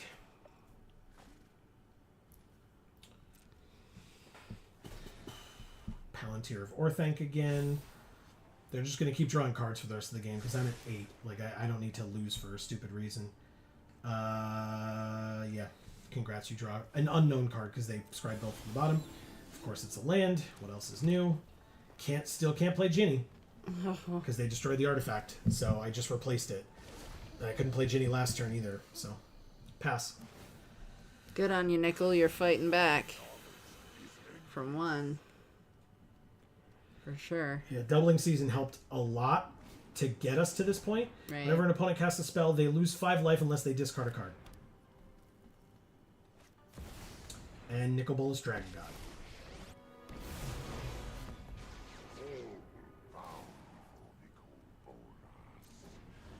I have to exile a permanent I control, which means if I don't pick...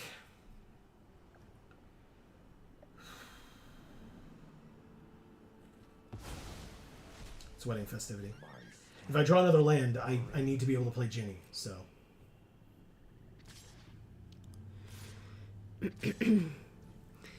Erica says, absolutely. It's literally like, you must have nothing else. LOL. Yeah, it's true. Yeah, it's kind of sad. Sure is. Yeah. And if you're feeling like hurt about the fact that that's what they've done, you can at least look at yourself and go, at least I'm not that guy. You know, like. Oh, it's one of the worst draws I could have possibly had. At least with a land, I could have played Ginny Faye. Instead, it's Roiling Regrowth. So I get to sack a land and lose 5 life. Oh, wow. It doesn't matter. Like, there was nothing I could have done. Nothing. That's a garbage draw, as were the 2 lands that I got before it. Good game, Nickel, and genuinely, thank you. Great game, and happy birthday. Good for you. The way to fight back. 1 is not 0. Yeah. Whew. Wow. Incredibly well done. That was really good. Wow. Piers says, I'm hoping to take my partner to their first pre-release soon, and it's at a store we've not been to, so I'm really hoping it's a good culture there. Gotcha. Top decking ramp in limited always feels more frustrating than top decking at land. IMO. Fair enough. Yeah, I mean, like, like late game, right? But, like, the nice thing about it, at least, like, sometimes it's like, okay, at least I'm thinning out my deck so that I'm hopefully not going to be drawing as many land. But when it's the last card that you draw, like, okay, fair enough, you know? And Nichols back saying, thank you. Good game to you also. Absolutely. It was awesome. Thank you for offering and playing, and a happy birthday. That's really cool. Are we going to end the stream 10 minutes early? That'd be cool, because it's hot as hell in here. God damn it. It's pretty hot. Here's the only other thing I can do is, like, look here and kind of try to mess around with this. If we do, though, Greg will show up and cry. That's what happens, man. I feel awful when that happens. So, yeah, if we look at, like, Kamigawa, right? So, like if we look at, like, some of these sets, like... Oh, yeah. Streets of New Capenna is really at 95%. Brothers War is at 96. One above it. 92, 94... Yeah, some of these are really close. 97. Thunder Junction. 95 for Murders as well. Excuse me. 94 for Midnight Hunt. 96 for Crimson Vow. Oh. 95 for Kaldheim. I do love Kaldheim. 95 for Zendikar Rising. Ooh. 97 for Strixhaven. 97 for Ikoria. Love it. Let's do Strixhaven. Let's see if we can... What are we missing? Mythics. Yeah. Shocker. So if we sort by... Where's Strixhaven? Strixhaven. Was it raining? Yeah. Okay. I was like, I hear weird errant sounds. And we click Craft. Then it will show us what we don't have. Right? It'll be like a shadowy thing. Yeah. Oh, that one. So we don't have Rowan/Will. Oh. We don't have Flame Scroll Celebrant. We don't have the original Rowan. We don't have Crackle with Power. Interesting. Really? I could have sworn we did have that. I mean, maybe in paper, not on Arena. Oh, sure. Extus/Awaken the Blood Avatar. And that's it. It's like those 4 cards. Oh, Quandrix Command. Oh. Me? I don't have Quandrix Command. Oof. And we don't have Mascot Exhibition, which is also a mythic. How many mythic rare wild cards do we have? 195. I think we can afford it. Nah. My God. All right. We crafted 1, so that's good. We have that now. Quandrix. Thank you. That's a rare wild card that we need to use for that. Nice. And so now we have 445 rare wild cards after having used 1. Erica says, have you verbally advertised the event for next Wednesday? I have. Yes, we will be there live starting at around 5:30 p.m. Yes. Eastern. And the event that Erica's talking about, if any of you have missed it so far today, warning, cards from this set will rotate out of one or more rotating formats this fall. That's a really cool notice, but I still want to do it. Yeah. But yes, not this Wednesday, next Wednesday, yes. So that was me misspeaking. Next Wednesday, the 24th, live right here on this channel, we will be playing through the Bloomborough streamer event sponsored by Wizards of the Coast. Yes. And you can come hang out here with us. We'll be here for many, many hours. So if you're not available until like 8 p.m. Eastern, we'll still be here. Yes. 10 p.m. Eastern, we'll still be here. Midnight Eastern, we will likely still be here, but I can't promise anything. But probably. But we'll do our best, yeah. I think that's all of it. So let's go back to the profile now and see if I did it. Hell yeah, I did. Nice. Now it's gold. Now, obviously, we're at 86% fully complete because we don't have a play set of each. Oh. And that's what the gold circle is for. But, one damn thing at a time. Right. You want to do Zendikar Rising? I know you love Zendikar. Yes, I do. Okay, let's do it.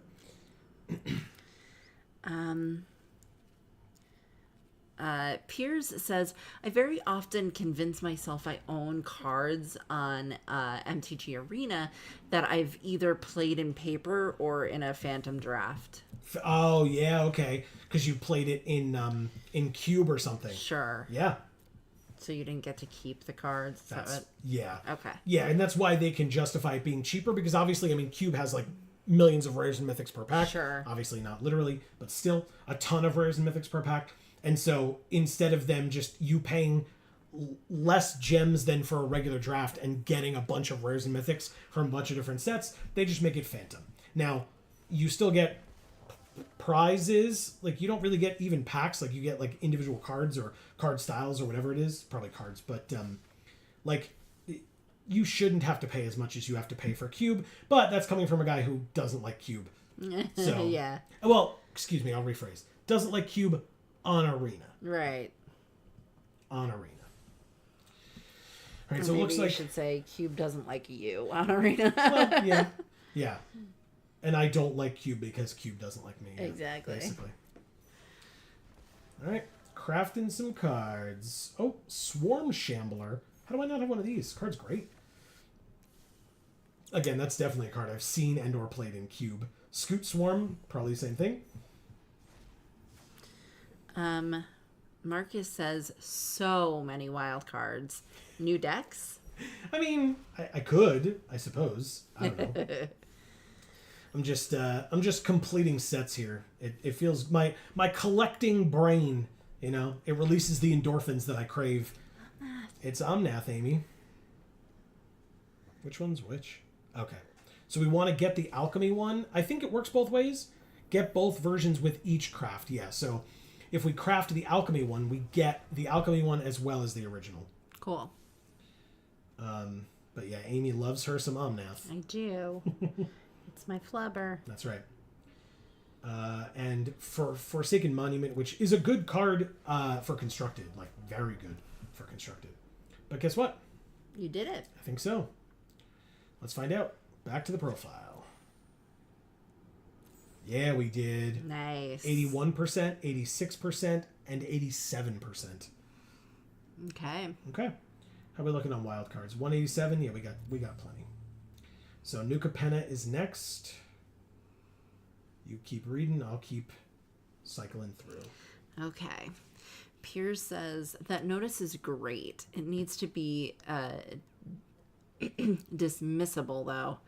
I've seen it about 10 times now. Oh, damn. Okay. Oh, the notice where it tells you that it's going to cycle out of... It's rotating, out of standard. Because there are, to be fair, there are a lot of sets rotating out when Bloomborough comes in. So, yeah, I'm sure, Arena definitely wants to make sure that people understand that.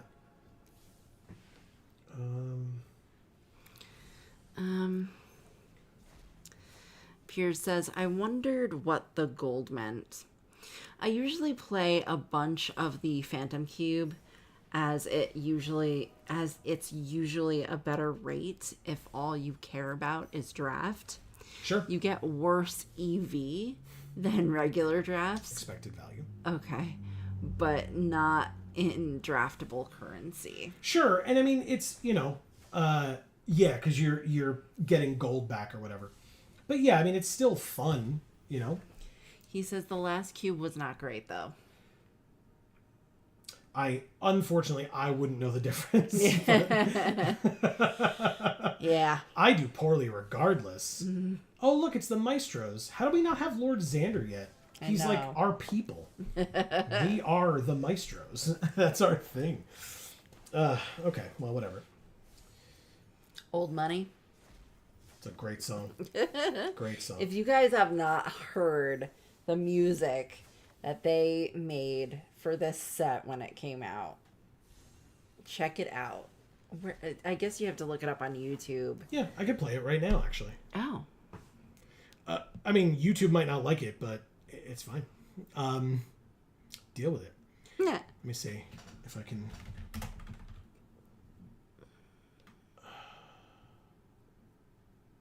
Is it going to show? Yeah. There it is. So, by the way, to give proper credit where credit is due, this is Jonathan Young and Caleb Hiles performing the official Magic song "Old Money" from the New Capenna set. I had muted it, so let's full.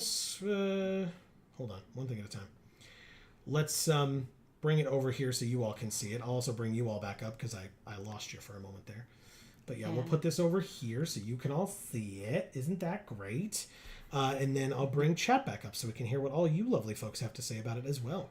Yeah, maybe before you start, let me catch up. Yeah, please. Erica says, I want to try to get back into Limited with Bloomborough. Okay. C. Holland was saying similar. Yeah. Nickel says, what did you think of my Bolas deck? My other big Brawl deck is Goshintai? Oh, sure. Shintai, yeah. Yeah, I mean, the Bolas deck was incredible. The fact that it was such a swingy game. Yeah. It was like, at the beginning of the game, it was like, wow, we're just going to lose and have no chance at all because it's just removal on removal on removal, and we only had like one real creature and then a 1/1. Right, our commander kept having to get recycled over and over again. But once we got going with doubling season, it really felt like you were very heavily on the back foot. And then you stabilized at 1 with the so nicely done. with the 2 removal spells, the Deluge and whatever the other one was. So stabilized fully at 1, steal my creature from my graveyard, and just go off. It was really, really well done. Really well done. Yeah, I liked how long that game was. Yeah, and again, like I said, it was not fully one-sided in either direction. Though it was like you were winning, we were winning, you were winning, and you won. Right? Like it was really cool. Really, really cool. Erica says, Joe, you gotta build that Ajani Kindred Brawl deck for our Ajani versus Tamio WotC hates good characters battle. Yes. WotC does hate good characters. Yeah. I could do that. I can make that work. Piers says, I'm fairly hopeful for Bloomborough Limited from what we've seen thus far. It is just bad. Is it just bad luck you've had with the MTG Arena Cube, or is it just not the right one for you? I find I have random sets that I just can't draft.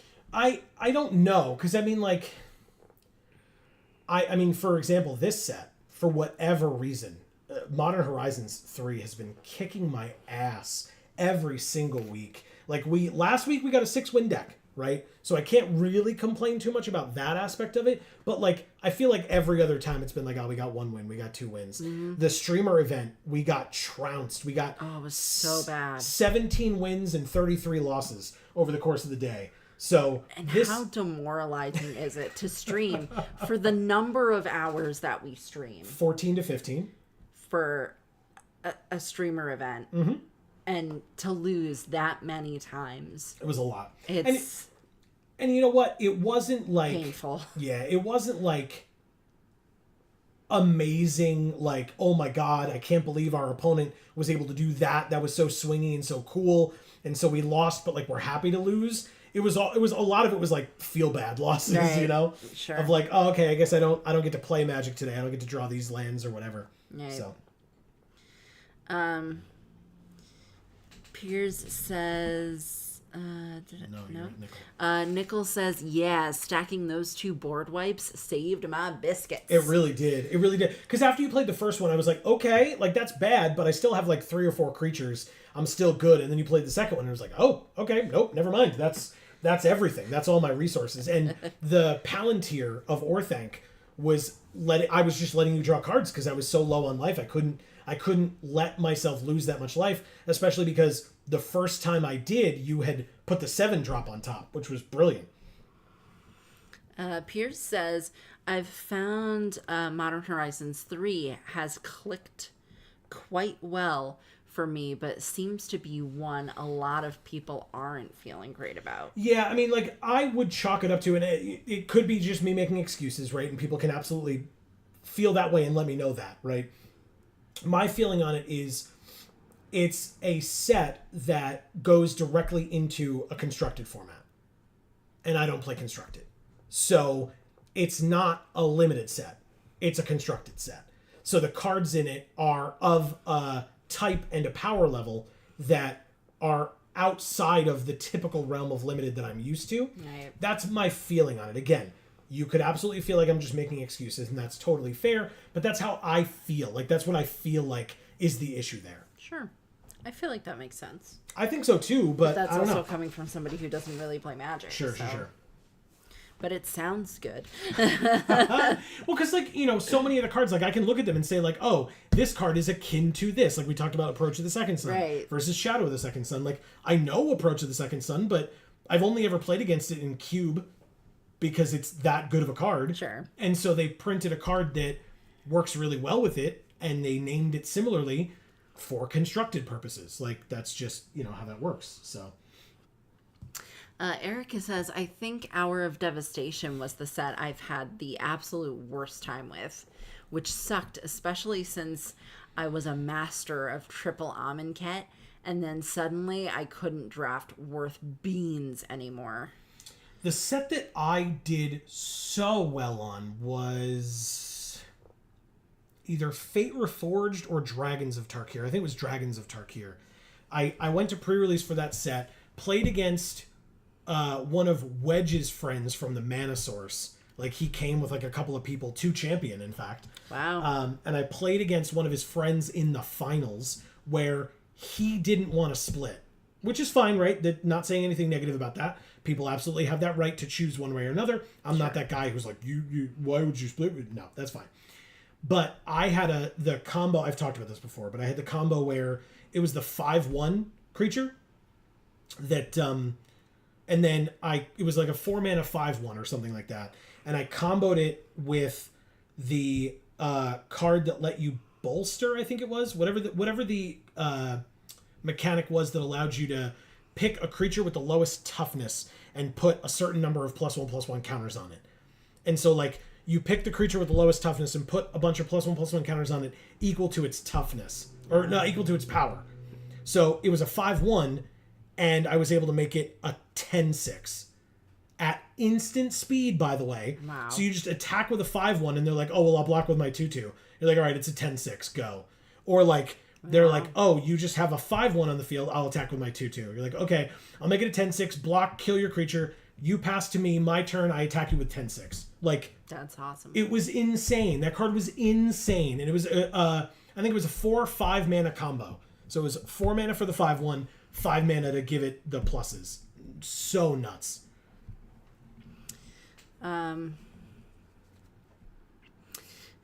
Piers says, was Hour of Devastation the insanely fast one?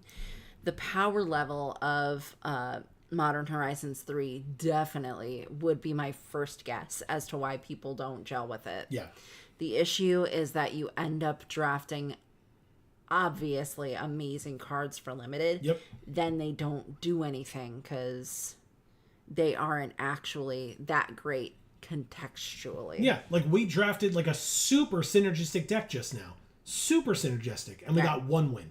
Right. So it's like, it's that idea of like, do you know the cards that are the best cards in the format? I mean, we didn't see any, but the red-green Eldrazi guy that like makes spawns that you can immediately sack the spawns at instant speed to give it a +1/+1 counter for each one that you sacrifice at instant speed, and it has reach as well, and it's a 2/3 and it's 3 mana. Like, it's so stupid. The card is so stupid.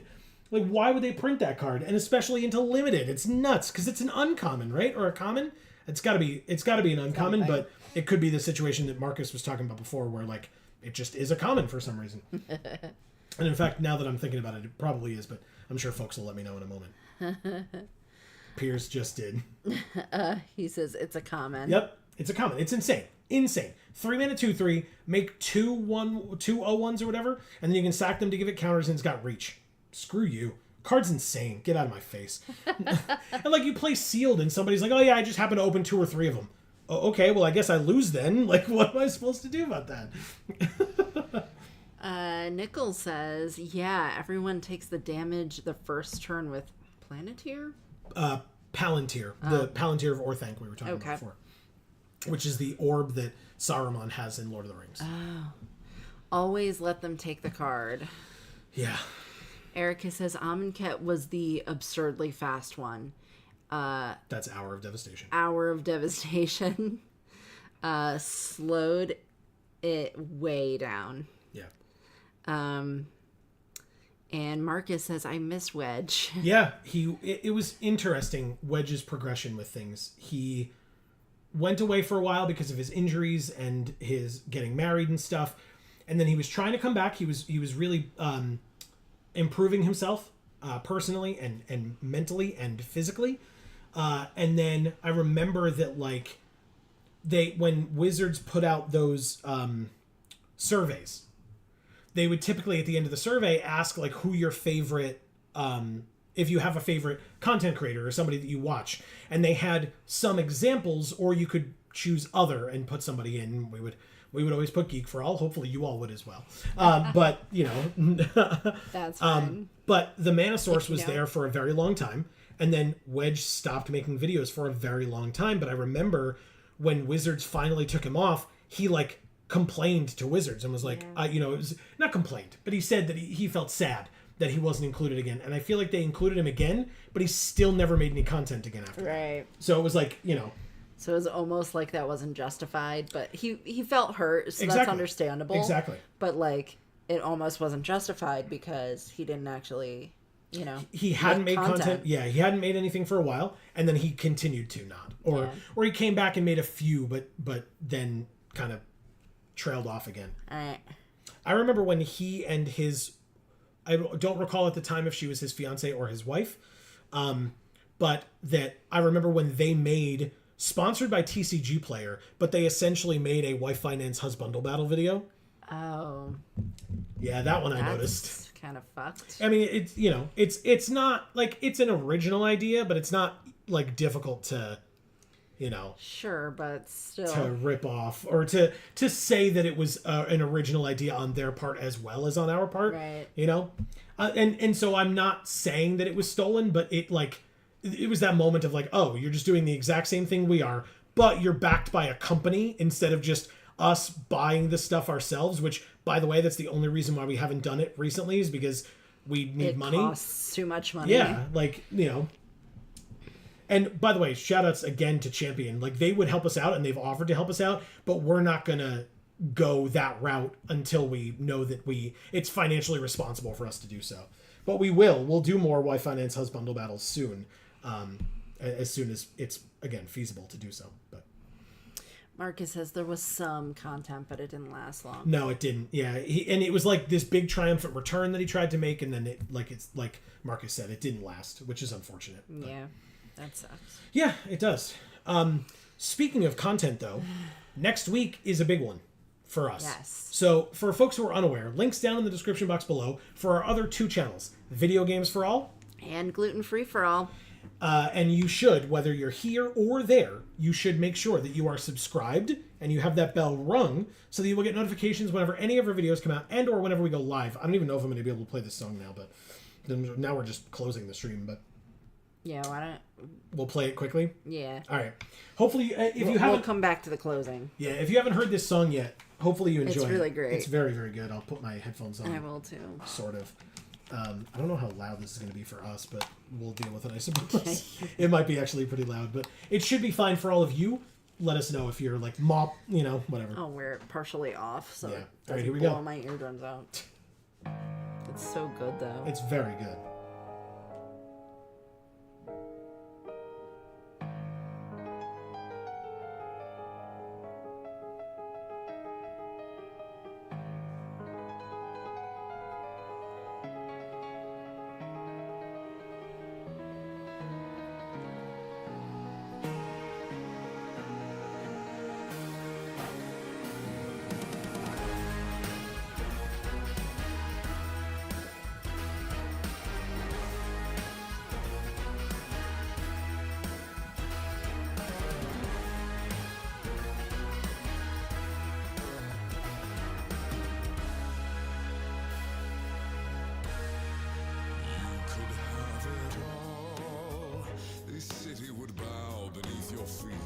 Walk like a wolf amongst the sheep, and each day you shall dine. You could have it all. Don't be another casualty. You can join our family, immortal. Don't you want some of this old money? Don't you wish that you could be somebody? You can stay forever young and lovely. Drink forbidden wine. Forbidden fruit that you can bite. Follow temptation like the tide. Why walk when you could fly? You could have it all. Join us and rise above the rest. It only takes one kiss on the neck. Immortal. Don't you want some of this old money? Don't you wish that you could be somebody? You can stay forever young and lovely. Drink forbidden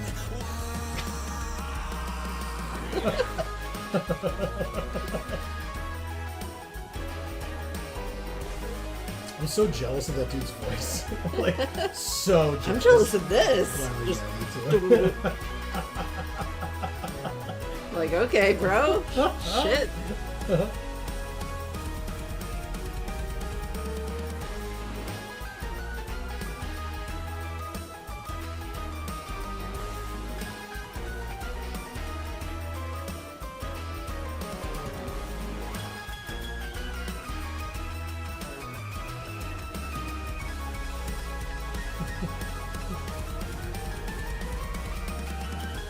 Don't you want some of this old money?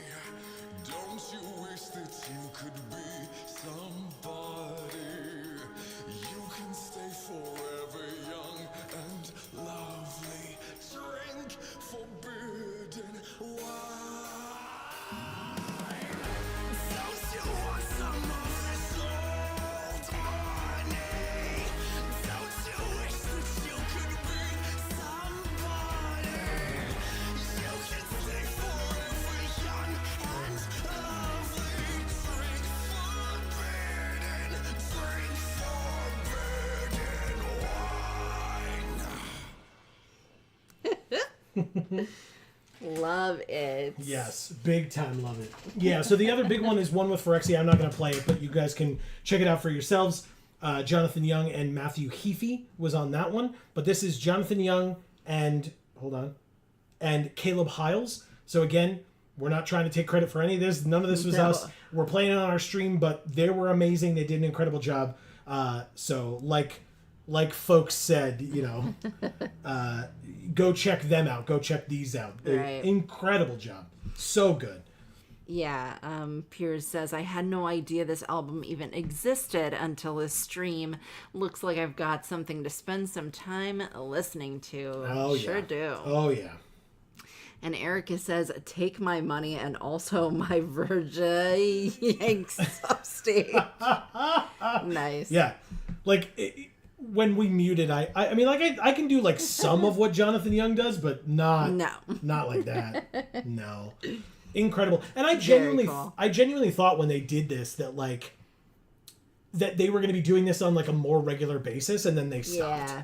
And I don't know whether that's because these guys weren't interested in doing it anymore, whether it's because Wizards wasn't interested in doing it or paying for it anymore. Obviously, I have no idea, and I don't recall them talking about it, but I feel like it was because it was a cool thing Wizards was doing, so of course they're gonna dangle that fucking carrot one time and then never do it again because it was a cool thing. Yeah. And they only do shit that sucks most of the time, so. But yeah, for folks who are unaware, we've talked about this in the past, but the Maestros from New Capenna were really interesting to us because we're the Mastros, so that's our last name. So the Maestros meant it was like one letter off. They just added an E into our last name.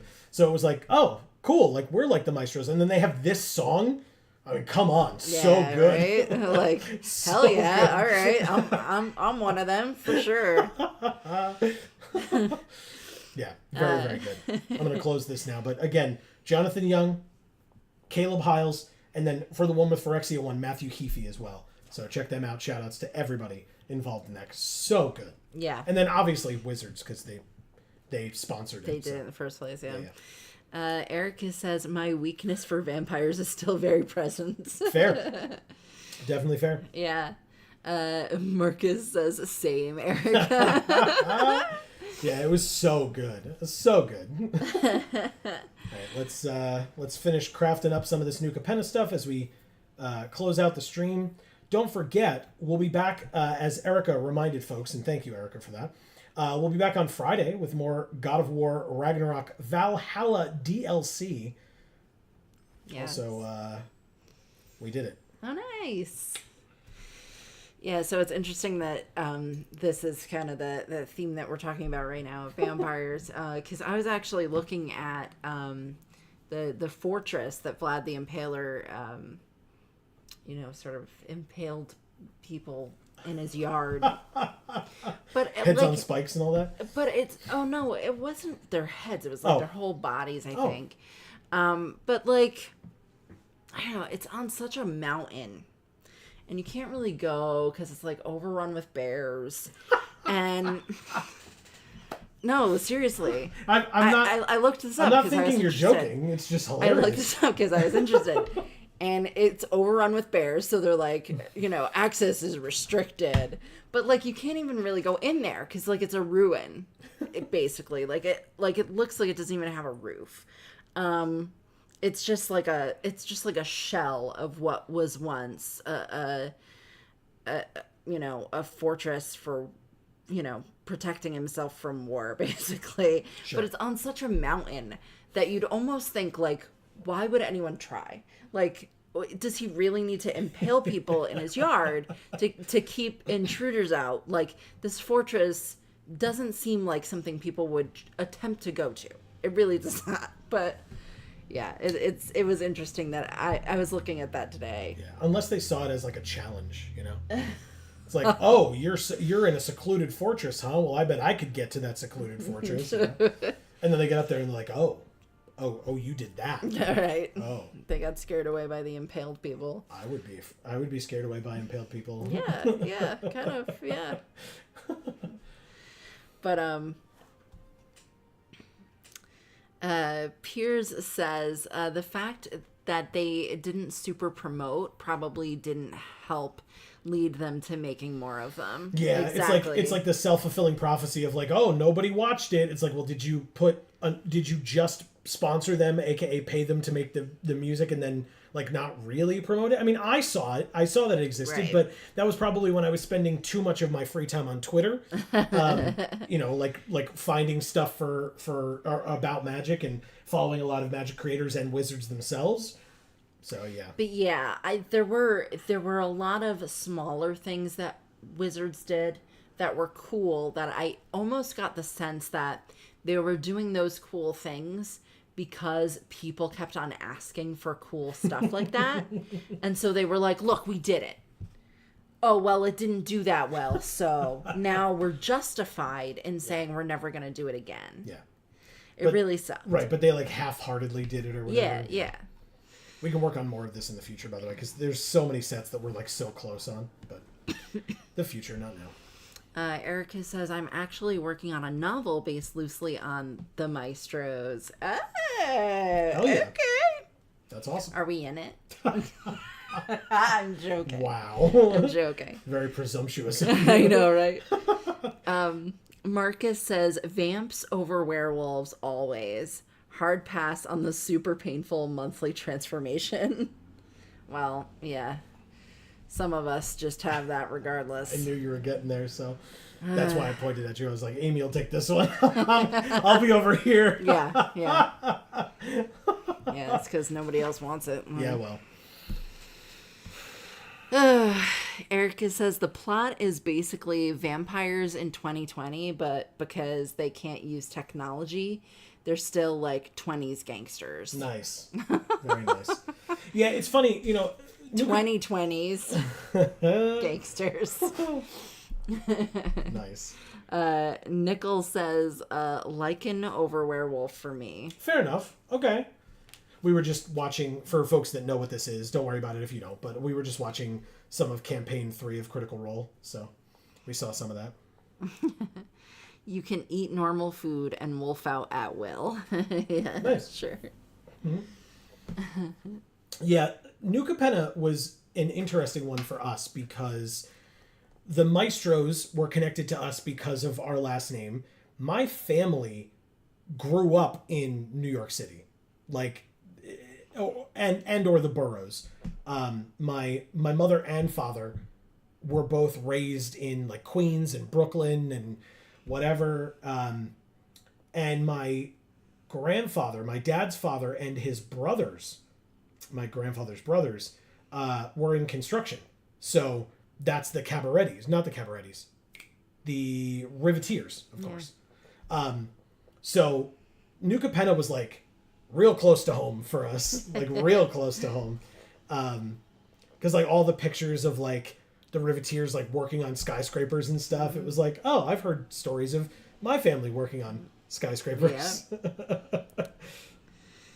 Yeah. Erica says, I want to be a vampire so I can never be winded again. I just sweat a lot, man. Like, it's hot these days. It's like really hot here. And I would love to not have to sweat constantly. Yeah. Especially when I'm trying to like dress nice for work. It's like, I got to go outside and it's all hot and I got to drive to the office and then walk to the office and it's all hot. And like, the job is good in that they have proper air conditioning in the building. It's just that then when you step outside, it's hot. And so it's like, I look so nice, but now I'm sweaty as hell. It's like, so never mind. I had nice clothes on. All right, fine, whatever. But Erica, if you can't be winded, then can you truly appreciate how much that slith just grows and grows? I'll tell a story. I went to, for folks who don't know, I went to a Franciscan college. This was years ago, but too many. Yeah, my coworker was saying that to me. She's like, oh, my 10-year anniversary is coming up from college. I was like, oh, yeah, that passed for me like 5 years ago. Erica says, why don't you come here and we can find out? Sounds good to me. And one of the Franciscan friars who they teach classes at the school, not all the classes, like some are just professors, but some are Franciscan friars. And one of the Franciscan friars did the introduction for the freshmen when I came in my first year.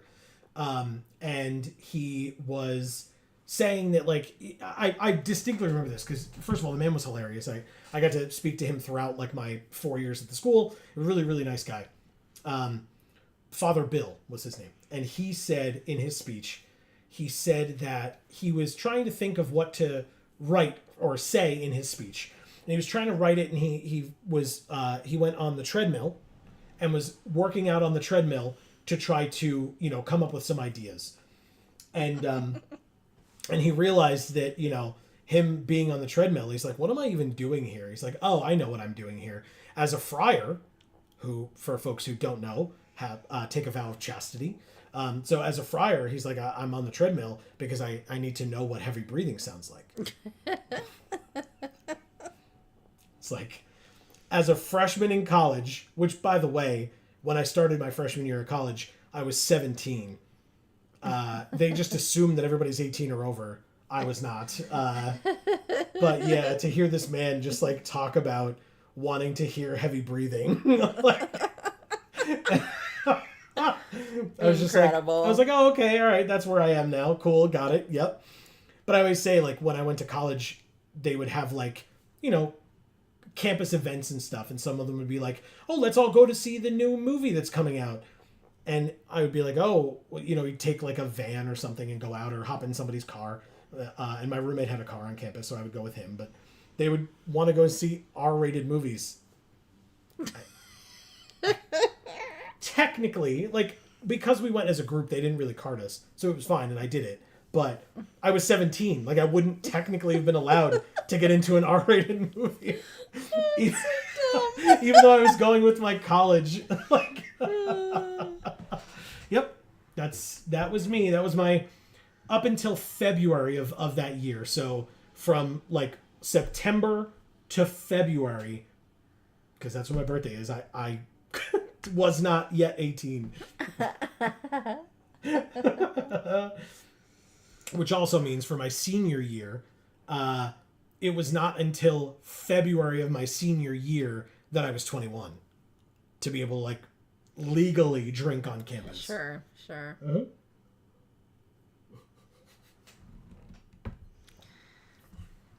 But anyway,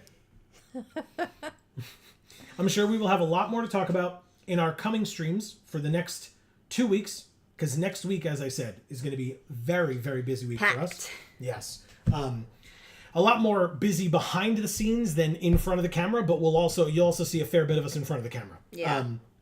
Because like I said, this Friday we'll be back with the finale of God of War Ragnarok. One way or the other, we're going to finish the Valhalla DLC, and we'll be done with that game for the foreseeable future. May not be forever, don't worry. If you do want to see us, like, play more of it or try to, you know, complete more of it sometime in the distant, I would say, future. So don't count on it anytime soon, but it is possible that we can come back to it. And if it's something that you guys want, you need to tell us that you want it. As with literally anything that we do, if you're enjoying what we're doing and you don't want us to stop, even if we're saying that we're going to, let us know, like, oh man, I really enjoyed this. I'd love to see you come back to it sooner rather than later. And like Amy was implying, then we can kind of push that up mentally in our list. We can try to prioritize things that we know are important to all of you. That's right. Speaking of things that are important to all of you, that also means that the first Friday in August, which will be August 2nd, on Video Games for All, link down in the description box below, for the first time ever, we will have a live stream on Video Games for All, and it will be our second ever Nuzlocke of Pokemon Soul Silver. So stay tuned for that on Video Games for All. This Friday we'll be streaming here. Next Friday, no stream anywhere. And then the Friday after, in August, we will start officially streaming over on Video Games for All. So that it will hopefully no longer be confusing.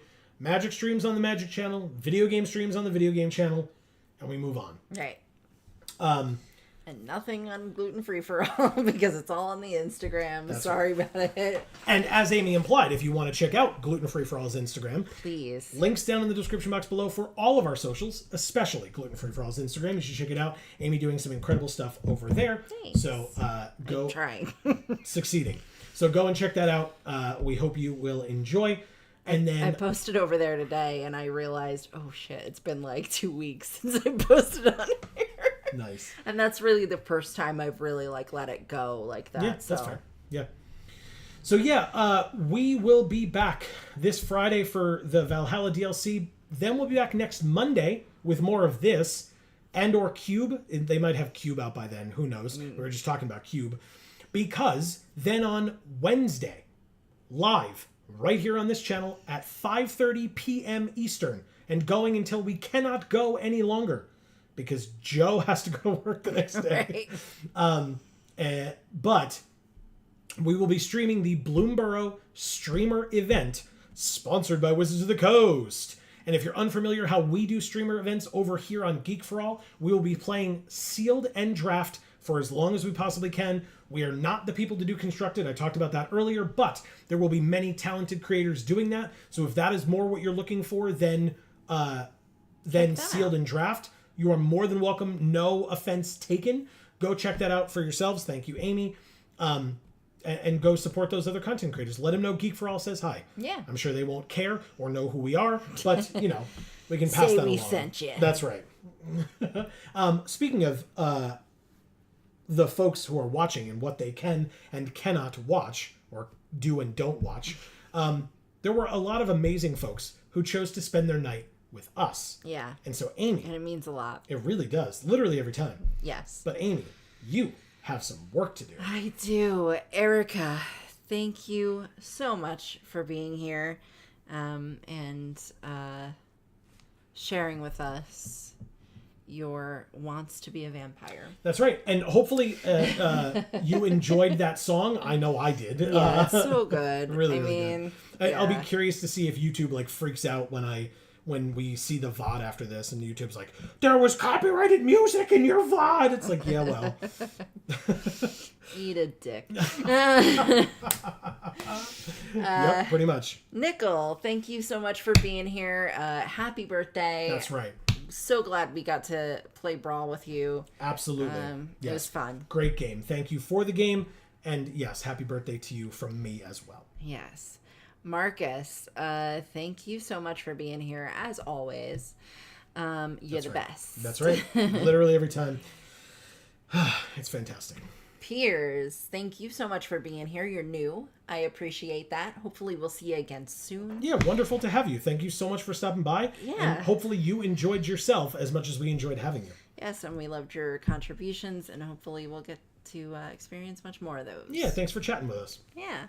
Godalope, thank you so much for being here. I'm sorry you have to fix your printer again, but I'm glad that that really just means that you're using it so much and you've got sales on Etsy. I was just going to say, glad that Etsy's going well. Keep it up. That's great. Yeah.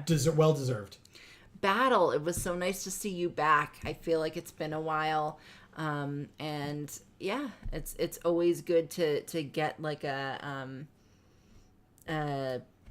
caught up. Yeah, get an update on how you're doing. Yeah, that's right. What's going on with you guys. That's right. It's really cool. Yeah, thank you for coming, hanging out, and sharing all of that information with us. We always appreciate it. Yes. And see, Holland, thank you so much for being here.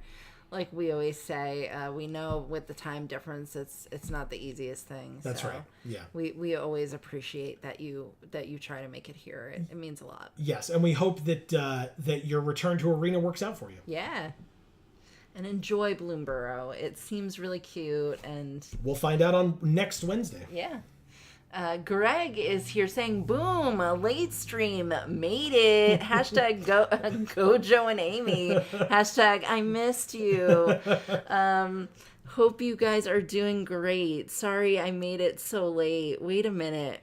What happens next Wednesday? That's right. We talked about this earlier, Greg, but next Wednesday is the Bloomborough Streamer Event, sponsored by Wizards of the Coast. Yes. Right here on this channel, but it is not right at the start of the event, because the event will be starting at like 10 a.m. Eastern, and Joe has to go to work that day. But my supervisor is amazing, and so I will be able to leave work sort of early-ish, be able to spend some time with Amy and eat some dinner, and then we should be live right around 5:30 p.m. Eastern time, right here on this channel, streaming for as many hours as we can. I imagine I'll shoot for around midnight-ish, because I will still have work the next day as well, but I think 6.5 hours is probably a pretty good amount of time to stream the new set.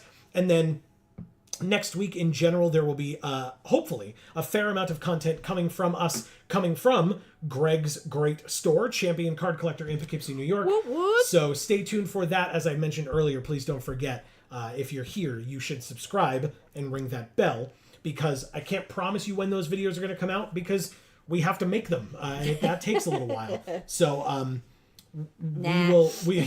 So we'll get them out to you as soon as we can, but if you have that bell rung, you'll get you'll get those notifications as soon as those videos come out.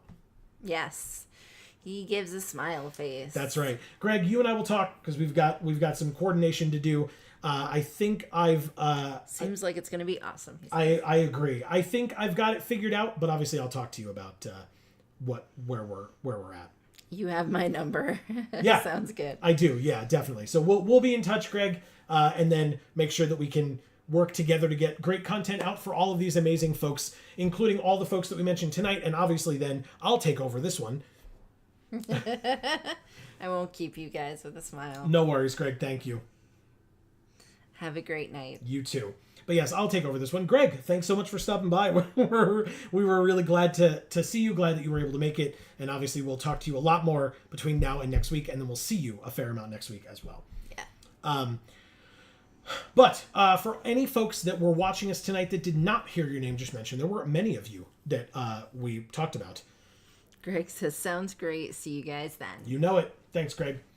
But if you were watching us tonight and you did not hear your name just mentioned, it doesn't mean we didn't appreciate you. We do. We thank you so much for spending any and all time with us tonight that you did. If you're watching us on the VOD and you're still here, leave a shout out to yourself in the comments down below. We'll give you that thumbs up, those great endorphins that you need, because thank you, truly. Yes. We really, really appreciate it. But in the future, if you do want that shout out and you didn't get it tonight, all you got to do, pop in a chat, at least say hey. Obviously, we'd love to hear more from you, but no worries whatsoever if you can't or you're not interested in doing so. No pressure at all. Please feel free to accept this blanket thank you here at the end. Yes. We already talked about when you can see us next. There are a lot of opportunities, so hopefully we will see you all soon at a stream. But between now and the next time that we see you, whenever that happens to be, please continue to stay safe and happy and healthy. That is to you and yours super important.